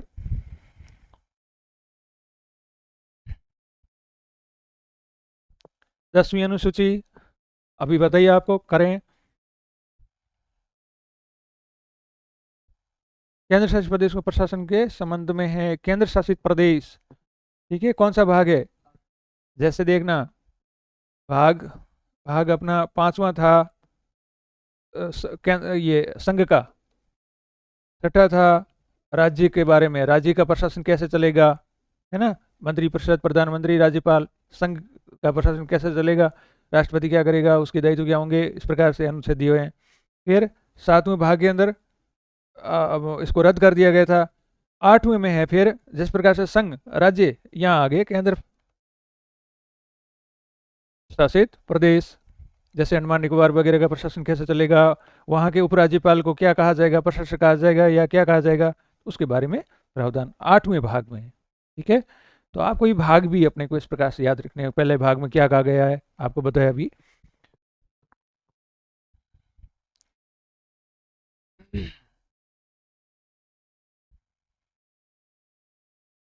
ये पंचायती राज के इंपॉर्टेंट अनुच्छेद है प्यारे विद्यार्थियों, तो वो कुछ आपको जरूर याद रखने हैं। जैसे वित्त आयोग, वित्त मतलब आई, आपको 243 के भाग हैं, सभी में 243 चलता रहेगा, उनके साथ में ABCD ऐसे हैं, तो आपको उसमें से कुछ याद रखने हैं। ठीक है, आई मतलब वित्त, आई मतलब जिस 243 के साथ में यदि आई जुड़ा हो तो वो वित्त मानना है आपको। ठीक है, और के से मतलब चुनाव कराओगे, टाइम से सरपंच वगैरह बनाया जाएगा। ठीक है, सॉरी, और के हो गया, और वाई भी, आई और वाई दोनों वित्त है। नगर पालिका, नगर पालिका का जो वित्त है, वित्त के बारे में वित्त आयोग की बात है, वो है वाई में, 243 वाई में। और पंचायतों के लिए वित्त आयोग की प्रावधान किया गया, हालांकि एक ही होता है, दोनों का प्रावधान किया गया है आई और वाई में। के हो गया।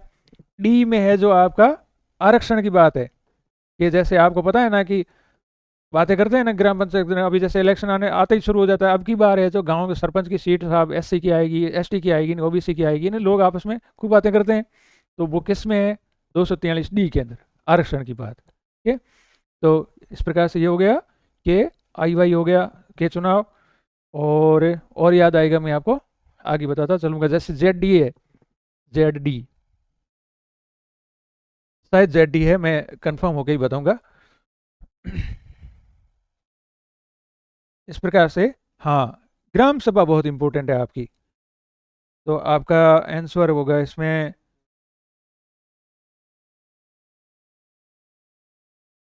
ए का, तो देखना हो जाएगा ग्राम सभा। ठीक है, पहली बार ही मतलब 243 खुलता ही पहली बात ग्राम सभा की बात करेगा। जैसे अपने राज्य, ये जो अनुच्छेद शुरू होते हैं ना राज्यपाल के, या ये संघीय, जिस प्रकार से अभी मैंने भाग की बात करी थी ना, तो पहला ही ग्राम सभा का ही होगा, समझ रहे हो। तो यहाँ पे ए ध्यान रखना, ग्राम सभा का इंपॉर्टेंट है। और ये प्रश्न बहुत इंपॉर्टेंट है, आप थोड़ा सा इसका ख्याल रखना, आएगा। आई बता दिया आपको, के बता दिया, चुनाव आयोग बता दिया। जे है जो ऑडिट होती है ना, सोशल ऑडिट होती है गाँव के अंदर, जैसे नरेगा वगैरह में, तो आप देख सकते हैं ये बहुत ज़्यादा कोई इंपॉर्टेंट नहीं है, लेकिन ये तीन बहुत ही इंपॉर्टेंट है, और बाकी वाले ये इंपॉर्टेंट है, आप ध्यान रखना। ठीक है, ZD शायद वो ZD ही है जो अपने DRDO जो बनाया जाता है, योजना बनाई जाती है हर सालाना, है जो पूरे गांव की, फिर है जो जिला परिषद स्तर पर, और उसको बनाया जाता है आपके। आगे पंचायती राज अपन एक्ट पढ़ने जा रहे हैं, उसके अंदर आपके और क्लैरिफिकेशन कर देंगे अपन। इस प्रकार से आपका उत्तर है, मेरे हिसाब से आपका हो गया 2 नंबर है, ये उत्तर है। ये अनुच्छेद है राज्यपाल के बारे में, और बहुत ही इंपॉर्टेंट है। राज्यपाल के अनुच्छेद मैं आपको कंटेस्ट करवाना चाहता हूँ, और इसके लिए मैं राज्यपाल का अलग से एक जो टॉपिक आएगा उसमें भी करवाऊंगा। तो सम्मिलित कौन सा नहीं है ना, तो कार्यपालिका शक्ति आपको ध्यान हो तो 100 इसमें है, कौन सा सम्मिलित नहीं है ऐसा पूछा है ना। तो देखिए, हमारे शुरुआत कहाँ से होती है आपको पता है अनुच्छेदों की राज्यपाल की, 153 से। ठीक है, और 153 से लेकर के आगे कंटिन्यू तो 161 तक है, फिर बाद में फिर मंत्रिपरिषद वगैरह ये आ जाते हैं, तो वो में अलग अलग, जैसे 165 का संबंध क्या है नियुक्ति के मामले में, वो अलग बात है। तो 153 में तो ये कहा गया कि राज्य का एक राज्यपाल होगा, उसका दूसरा प्रावधान ये हो गया कि भाई एक राज्यपाल एक से अधिक राज्यों के लिए भी हो सकता है। तो इस प्रकार की बात है। डिटेल में अपन वो सभी जो इसके बहुत ही इंटरेस्टिंग टॉपिक है ये, और उसका अपन कर लेंगे। तो नहीं कौन सा है, देखिए एक तो ये कार्यपालिका शक्ति है 154 में ही है। 153 में कहा गया कि राज्य का राज्यपाल होगा, 154 में कहा गया है कि राज्यपाल के पास में कार्यपालिका शक्ति, मुख्य रूप से कार्यपालिका शक्ति से मतलब है कि अभी मुख्यमंत्री व्यवहार में तो होते हैं, लेकिन वो सिर्फ एक सलाहकारी संस्था के रूप में माने जाते हैं। उसका वास्तविक राज्य का जो राज्याध्यक्ष है, संवैधानिक प्रमुख है, वो राज्यपाल है। तो सलाह देने के लिए संविधान में एक भाषा भी लिखी हुई है आगे में अनुच्छेद में, कि उसके प्रशासन में सलाह और सहायता के लिए एक मुख्यमंत्री और उसकी मंत्रिपरिषद होगी। ठीक है, तो कार्यपालिका शक्ति 154 में, यह वेरी इंपॉर्टेंट। 55 ये नियुक्ति कैसे की जाएगी। ठीक है, 56 में 156 के अंदर काल है उसका, कि अवधि क्या होगी, कितने समय तक वह रहेगा। और इसमें क्या कहा गया है, योग्यताएं। योग्यताएं तो नहीं होनी चाहिए, कार्यकाल कितना है। ठीक है, और 163 के अंदर राज्य की मंत्रिपरिषद, अभी अपन ने बात करी कि 161 के बाद में जो शुरू हो जाती है राज्य सरकार के मामले, तो 163 के अंदर मंत्रिपरिषद की बात हुई है। तो ये आपको इंपॉर्टेंट रखने चाहिए, मैं लिख रहा हूँ यहाँ पे इंपॉर्टेंट, तो वो बार बार आप इसका स्क्रीनशॉट भी ले सकते हैं, इस प्रकार बार बार से चलते हुए याद रखना आप। ठीक है, तो उत्तर हुआ हमारा इस हिसाब से ये 156 के अंदर कार्यकाल दिया हुआ है कि उसके ऊपर महाभियोग कैसे लगाए, उसको हटाया कैसे जा सकता है। महाभियोग नहीं, महाभियोग राष्ट्रपति के मामले में होता है, तो ये हटाने की जो उसमें प्रक्रिया है वो कार्यकाल वगैरह 156 में।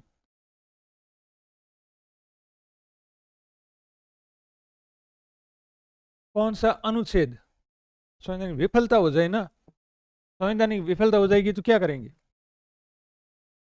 अर्थात संवैधानिक विफलता हो गई तो इमरजेंसी लगेगी। राज्यों के अंदर बात कर रहा है, कहां पर, राज्यों में। देखो इमरजेंसी के आपको पता होगा, अनुच्छेद 3 है, 352, 356 और 360, ये 3 प्रावधान इमरजेंसी के संबंध में है। तो यदि राष्ट्रीय स्तर पर आपात स्थिति उत्पन्न हो जाती है तो अनुच्छेद 352, जिसको राष्ट्रीय आपातकाल भी कहते हैं। ठीक है, और जब राज्यों के अंदर कोई अशांति संवैधानिक प्रावधानों के अनुसार सरकार नहीं चल रही हो, किसी प्रकार की अराजकता उत्पन्न हो गई हो, तो राष्ट्रपति जो शासन लगता है वो 356 के तहत लगता है। ठीक है, उसके पर फिर शासन है जो राष्ट्रपति के नाम से, राज्यपाल है जो अपने सहायक जैसे सचिव वगैरह के माध्यम से है, जो वहाँ की सरकार जो है वो शांत हो जाती है, निष्क्रिय हो जाती है। 360 जो इमरजेंसी है वो वित्तीय इमरजेंसी, अगर देश के अंदर कोई पैसा खत्म हो जाए, जिस प्रकार से अभी एक श्रीलंका के अंदर ये मामला हुआ था, तो ये 3 इमरजेंसियों के मामले में है। तो ये बात है कि विफलता हो जाए तो किस बारे में, तो ये तो सीधा सीधा उत्तर है 356। ठीक है,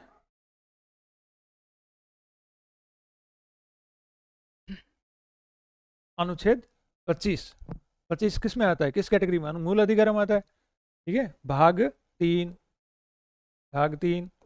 ठीक है, और अनुच्छेद भाग 3 के अंदर क्या है, भाग 4 आपको बताया, भाग 5 बताया, 3 के अंदर है 12 से 35 और 37 से 51, फिर 51 का है मूल कर्तव्य, और भाग 5 के और 6 के अंदर है 8 में ये संघ राज्य और संघ केंद्र शासित प्रदेश भाग में। समझ रहे हो? तो अनुच्छेद 25 मूल अधिकारों से जुड़ा हुआ है। और आपको पता है 25 से 28 अपन ने बात करी थी, और धर्म की स्वतंत्रता के मामले में, तो इसमें क्या है, अंतःकरण की स्वतंत्रता, किसी भी धर्म के पालन, अभ्यास और प्रचार, धर्म, मूल, जाति के आधार में कोई भेदभाव नहीं किया जाएगा। ये तो प्यारे विद्यार्थियों अभी अपन ने बात करी थी अनुच्छेद 15 के अंदर। ठीक है, कि राज्य है भेदभाव नहीं करेगा, किन आधारों पे, धर्म, जाति, जन्म से, यानी धर्म, मूल, वंश, जाति, भाषा, तो इनके आधार पे भेदभाव नहीं करेगा। वो अनुच्छेद 15 की बात है। ये आपका 25 के बारे में। ठीक है, और शिक्षा का अधिकार आपको बताया 21 के अंदर दिया हुआ है। अल्पसंख्यक संस्थाएं, ये आपके उसमें 29-30 में आ जाएगी, सॉरी ये 28 में आ जाएगी। प्रकार से आपको आपका उत्तर हुआ आगे चलते हैं।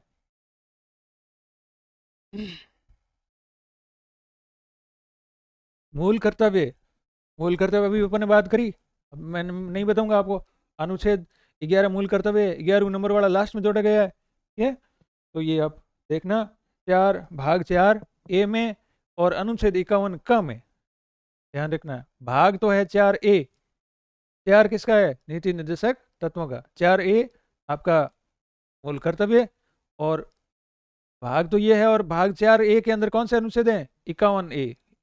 ये एक ही पूरे भाग जितने पाठ है ना संविधान के, जैसे अपन पाठ किसको कह रहे हैं? भाग को। तो एकमात्र ऐसा भाग 4 ए है जिसके अंदर एक अनुच्छेद है केवल, 51 का। आगे चलें।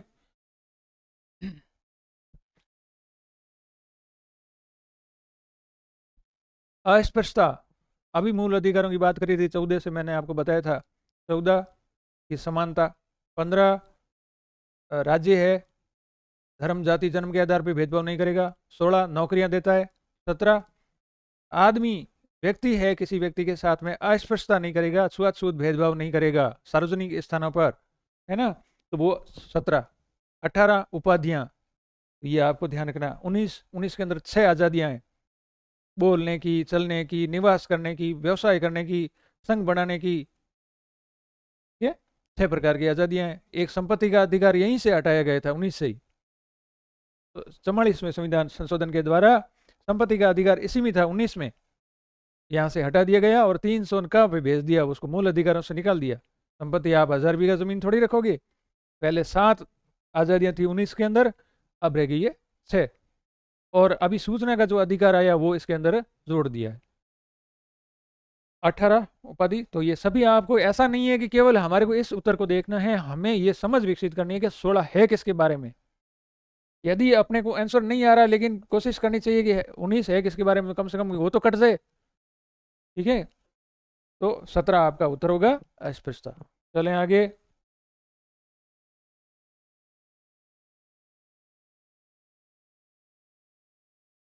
राज्य सूची में सम्मिलित नहीं है ना। राज्य सूची में क्या नहीं हो सकता है? स्कूल कौन खोल रहे हैं? अध्यापकों की भर्तियां कौन निकाली? राज्य सरकार, केंद्र सरकार। शिक्षा तो हो गई है। और ये अपना सॉरी, शिक्षा की नीति है जैसे केंद्र सरकार बना सकती है। और ये, लेकिन ये एक समर्थित सूची का ये बहुत ही विशेष है प्यारे विद्यार्थी, मुझे याद आ गया। एक तो आपका वन और एक आपका शिक्षा, ठीक है। और एक और है जनगणना, शायद संघीय सूची का है विषय, मैं कंफर्म करूंगा। ये आपको विशेष याद रखना है कि ये समर्थित सूची के विषय हैं। लगता है कि स्थानीय ये राज्य के हैं, समझ गए। पुलिस तो अपने को पता राज्य सरकार की है। और तो कौन सा राज्य सूची का नहीं है? शिक्षा ही है। कानून व्यवस्था पुलिस में ही आती है, लॉ एंड ऑर्डर, ठीक है।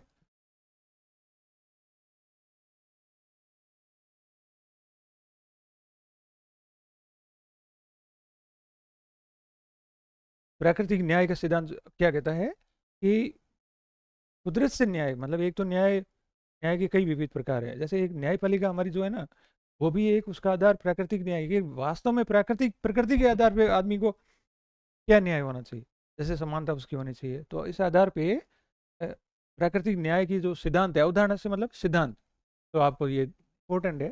प्राकृतिक न्याय का सिद्धांत विलियम, ये ब्रिटिश एक विद्वान थे डाइसी, उन्होंने दिया था। रूल ऑफ, सॉरी, डाइसी ने शायद विधि का शासन दिया था। प्राकृतिक न्याय एक नैसर्गिक न्याय कहते हैं। तो एक व्यक्ति को, जैसे यदि आप जेल में भी रख दोगे ना, तो उसको भोजन तो कम से कम आपको देना पड़ेगा। वो क्यों? क्योंकि उसका प्राकृतिक न्याय है। उसने गलती करी, इसका मतलब ये थोड़ा ही है कि आप भोजन भी नहीं दोगे, तो वो प्राकृतिक न्याय में आता है कहने का मतलब। तो ये अनुच्छेद 14 में आता है, ठीक है।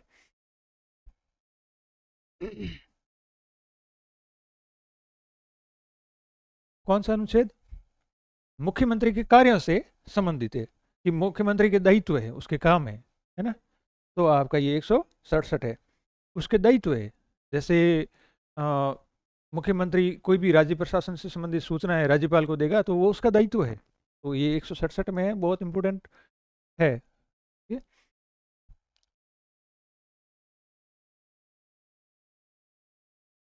अनुच्छेद 35 ए है ना। 35 मूल अधिकार में है, आपको पता है।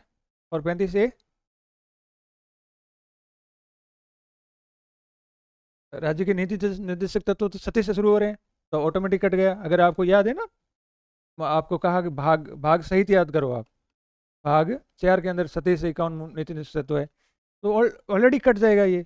अगर आपको ये सीधा याद नहीं है ना, तो भी कट तो गया ये। तो ये एक किसी पेपर को अटेंड करने का तरीका है, देखिए। ठीक है, मूल कर्तव्य आपको पता है 51 का के अंदर है। ठीक है, 4 क में भाग में और अनुच्छेद 51 क में ये मूल कर्तव्य है, तो ये तो हो ही नहीं सकता। गवर्नर की नियुक्ति है नहीं, स्थायी नागरिक है ना, उसके बारे में है ये अनुच्छेद 35। ये जम्मू कश्मीर के जो है, जो परमानेंट नागरिक है, ये ज़्यादा इंपॉर्टेंट नहीं है। लेकिन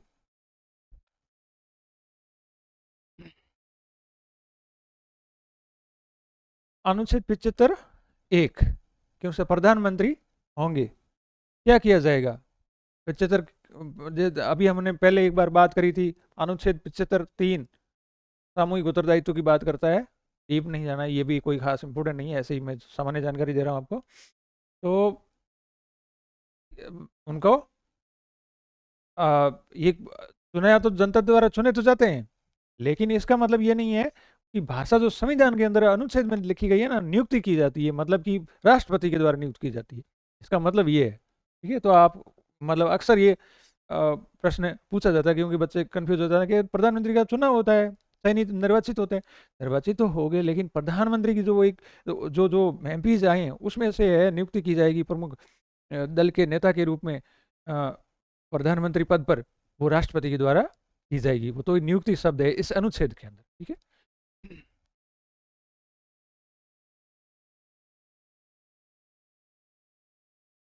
इस अनुच्छेद में वैज्ञानिक दृष्टिकोण शब्द है। तो वैज्ञानिक दृष्टिकोण शब्द ये कोई खास इंपॉर्टेंट मूल कर्तव्यों के अंदर है। मूल कर्तव्य 11 दिए हुए हैं, तो आप छोड़ो इसको, और पढ़ना है तो आप उससे पढ़ सकते हैं पीडीएफ से। राज्य में राज्यपाल के द्वारा मंत्री को पद और गोपनीयता की शपथ, कहाँ शपथ का प्रारूप कहाँ दिए हुए हैं। अभी अपन ने अनुसूचियां पढ़ी ना, अनुसूचियां। ठीक है, पहली अनुसूची क्या थी, दूसरी और तीसरी में एक साथ में बताइए आपको, चौथी पांचवी छठी आपको एक साथ में बताई, सातवीं आठवीं आपको एक साथ में बताई, नौवीं दसवीं एक साथ में बताई, 11वीं 12वीं एक साथ में बताई। ठीक है, शॉर्ट के अंदर रिवीजन करते हैं कि राज्य और उनके नाम वगैरह लिस्ट दी हुई है, सीमाएं वगैरह। ठीक है, दूसरी और तीसरी प्रधानमंत्री को वेतन दे दिया, फिर कहा अब ये शपथ ले लो। फिर चौथा पांचवा छठा एक प्रशासन है, संघ का प्रशासन, राज्यों का प्रशासन, और ये आपका सॉरी ये राज्यसभा सीटों का आवंटन, और पांचवा SC ST। ठीक है, उनका प्रशासन कैसे चलेगा, जैसे 12 का कोटा का बताया मैंने आपको।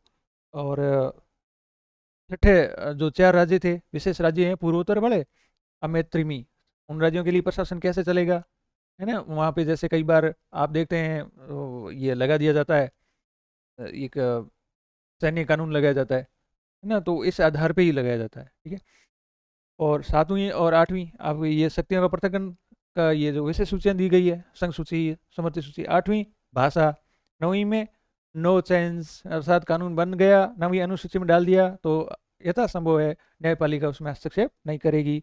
10वीं दल बदल, 11वीं 12वीं पंचायत और नगर पालिका, याद रखना है। तो शपथ कहाँ दिलवाई जाती है, शपथ यहाँ पे पहले 2 में वेतन दे दिया, तो ये अनुसूचियां हैं 12 आपके। ठीक है,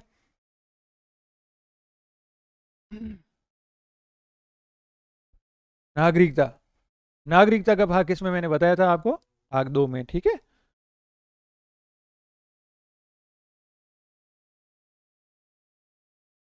वेरी हैवी लैंग्वेज है, तो आपको हैवी लैंग्वेज से ये इसलिए दिया गया है कि ऐसी भी भाषा आ सकती है, लेकिन बहुत सिंपल प्रश्न है।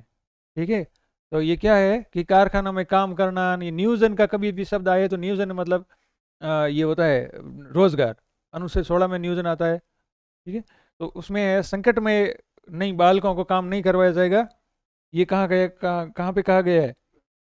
ठीक है, तो ये एक तरह से उसका मूल अधिकार है। 23 और 24 जो है शोषण के विरुद्ध अधिकार है, 23 और 24।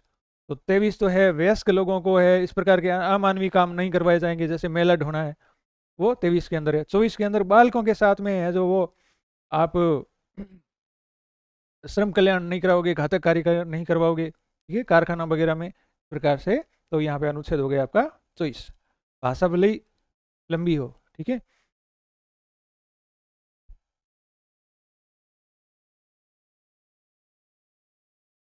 भाग 5, भाग 5 किसके कहाँ से कहाँ तक है ये बता दिया है। भाग 4 आपको बताया कि राज्यसभा में सीटों का आवंटन है। भाग 5 के अंदर ये SC ST का जो प्रशासन है क्षेत्रों का उसमें दिए गए हैं। भाग 5, सॉरी, मैं अनुसूची बताने लगे आपको। ये भाग की बात है, ठीक है। तो भाग जो है आपका 5 6 7 तो हटा दिया, 8। तो ये तो है संघ का राज्य, संघ का प्रशासन कैसे होगा। भाग 6 के अंदर राज्य का प्रशासन कैसे होगा। 8 के अंदर है जो केंद्र शासित प्रदेशों का कैसे होगा। तो देख लो आप, ठीक है, कहाँ से कहाँ तक है। 52 से राष्ट्रपति महोदय शुरू होते हैं और आगे चलते हैं 80 तक। भाग 5, ठीक है।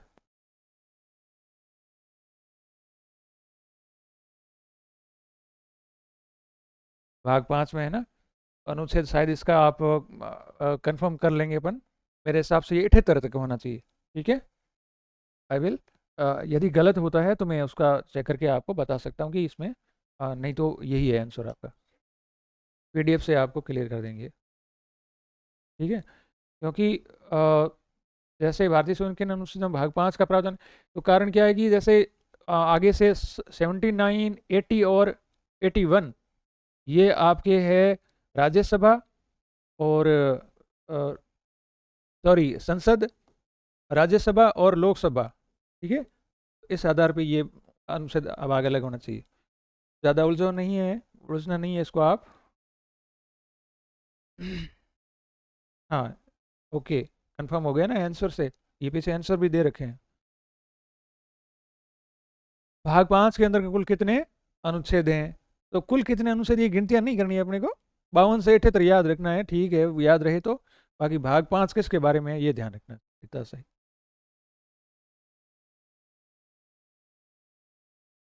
अनुच्छेद 331 का संबंध किससे है, ठीक है। तो ये अनुच्छेद 331 अभी चर्चा में रहा था, आपको ध्यान हो तो। ये जो लोकसभा है उसके अंदर 2 आंग्ल भारतीयों की नियुक्ति की जाती थी, उस कारण से ये चर्चा में है। आपको याद नहीं करना चाहिए, वैसे इसका 2 नंबर आंसर है, आपको याद करने लायक ये है नहीं।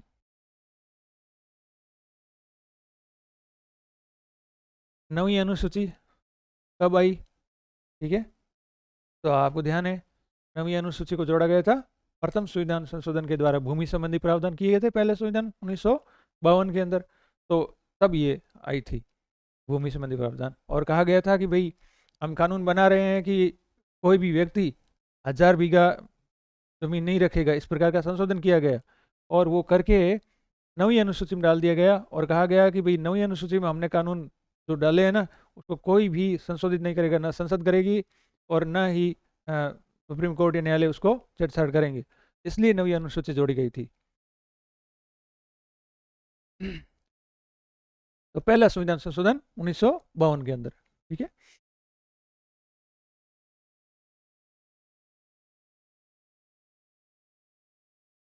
समान काम के लिए समान वेतन मिलना चाहिए, ठीक है।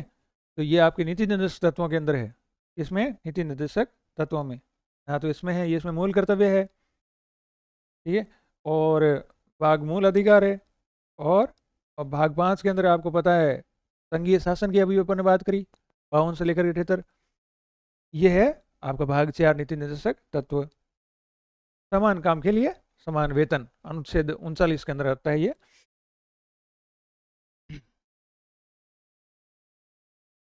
प्राकृतिक न्याय की बात अभी रिपीट हुआ है प्रश्न, अनुच्छेद 14। 11वीं अनुसूची किसके लिए है, इसमें कितने विषय हैं वो बताया। पंचायतों के पास में 29 विषय, और जो 11वीं अनुसूची का है 12वीं अनुसूची नगर पालिका विषय है 18, ठीक है।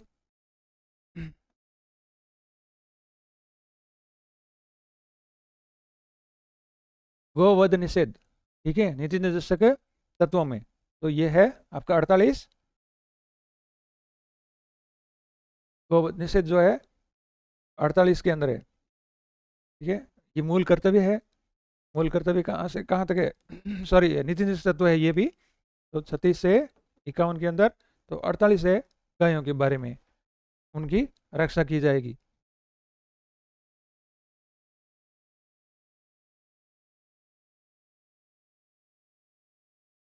समानता के अधिकारों का वर्णन कहाँ से कहाँ तक किया है, अभी अपन ने बात करी है, आप खुद ही बताने की कोशिश करना है।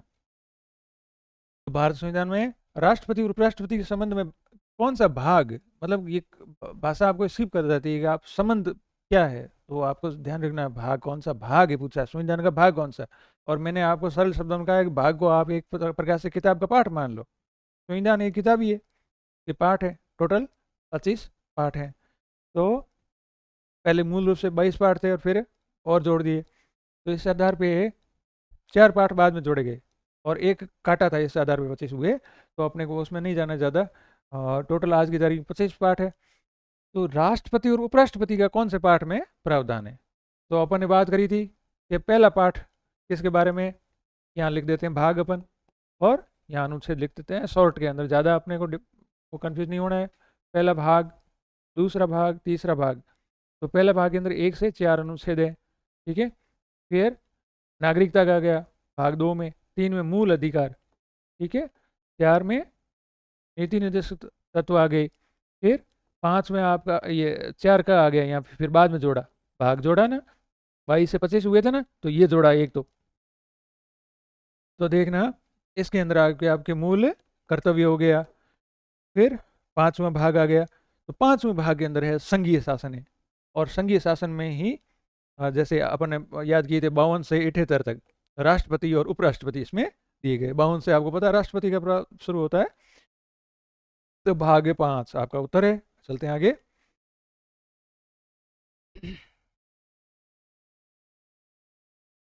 जम्मू कश्मीर को भारत के दूसरे राज्यों से अलग घोषित करता है, बहुत फेमस रहा है।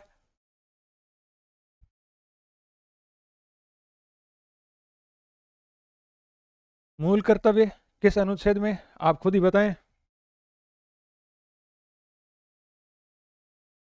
कौन से भाग में है, खुद बताएं। केंद्र शासित राज्यों से संबंधित अनुच्छेद संविधान के कौन से भाग में है, केंद्र शासित। तो अपन ने अभी बात करी थी 5, 6 और 8।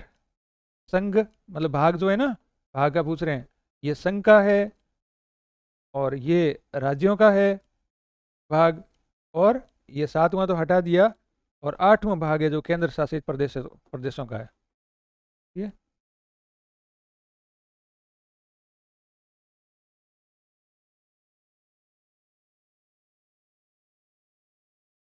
किस भाग में नीति निर्देशक किस भाग में है, बताया है आपको, नागरिकता है ना, नागरिकता 2 में है, ठीक है।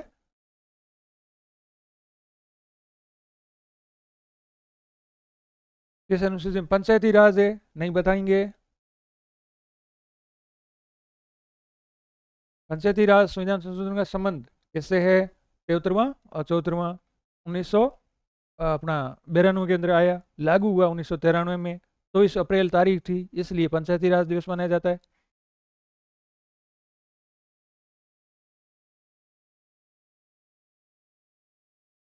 कितनी भाषाएं,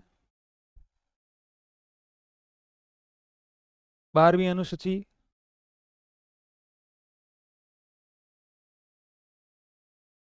संविधान संशोधन की प्रक्रिया अनुच्छेद किसमें है, बहुत ही इंपॉर्टेंट है प्यारे विद्यार्थियों, भाग है 20वां, पाठ 20वां, अनुच्छेद 368।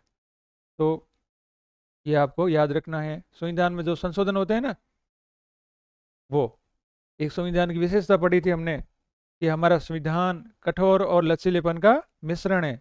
उसका कारण ये है कि संविधान के संशोधन की कई प्रकार है, जैसे कुछ तो कानून है वो संसद के केवल 2/3 बहुमत से हो जाते हैं, लेकिन कुछ कानूनों को लाने के लिए, संशोधित करने के लिए आधे राज्य विधानमंडलों की बहुमत भी आवश्यक होता है।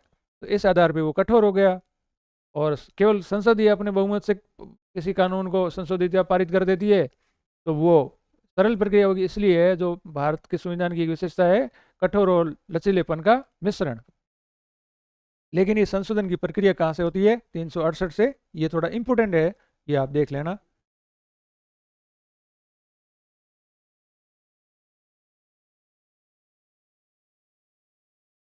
ये संविधान में जीएसटी लागू किया गया था, बहुत इंपॉर्टेंट है। जीएसटी जो अभी चल रहा है, चर्चा में है, तो 101वां संविधान संशोधन आया था अपना 2019 में। उस समय ये 101वां, 103वां आपको पता है ईडब्ल्यूएस, 102वां ओबीसी के बारे में, 42वां अपन ने पढ़ा, 52वां संविधान संशोधन दल बदल के बारे में पढ़ा, 73वां और 74वां पंचायत और नगर पालिका के बारे में। इनको संविधान संशोधनों को एक आध प्रश्न आ सकता है आपके, ठीक है। 101वां जीएसटी, 101 रुपया अपन देते हैं ना दान वगैरह, तो ऐसे याद रख सकते हैं, कर के रूप में दे दिया, 101 रुपये दिए, देखो साहब।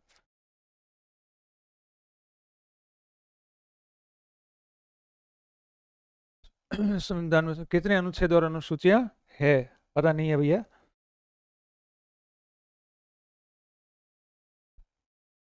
मूल संविधान में कितने अनुच्छेद और अनुच्छेद थे, देखना पड़ेगा किताब में कितने थे, याद नहीं आ रहे हैं ना।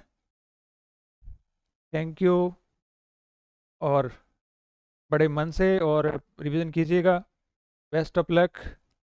आई होप कि ये परीक्षा जो पारदर्शी तरीके से होने जा रही है, मैं आशा करता हूँ कि जिन्होंने मेहनत की है और उन्हें ईश्वर है जो सफलता के पायदान पे अवश्य पहुँचाएगा। Thank you again.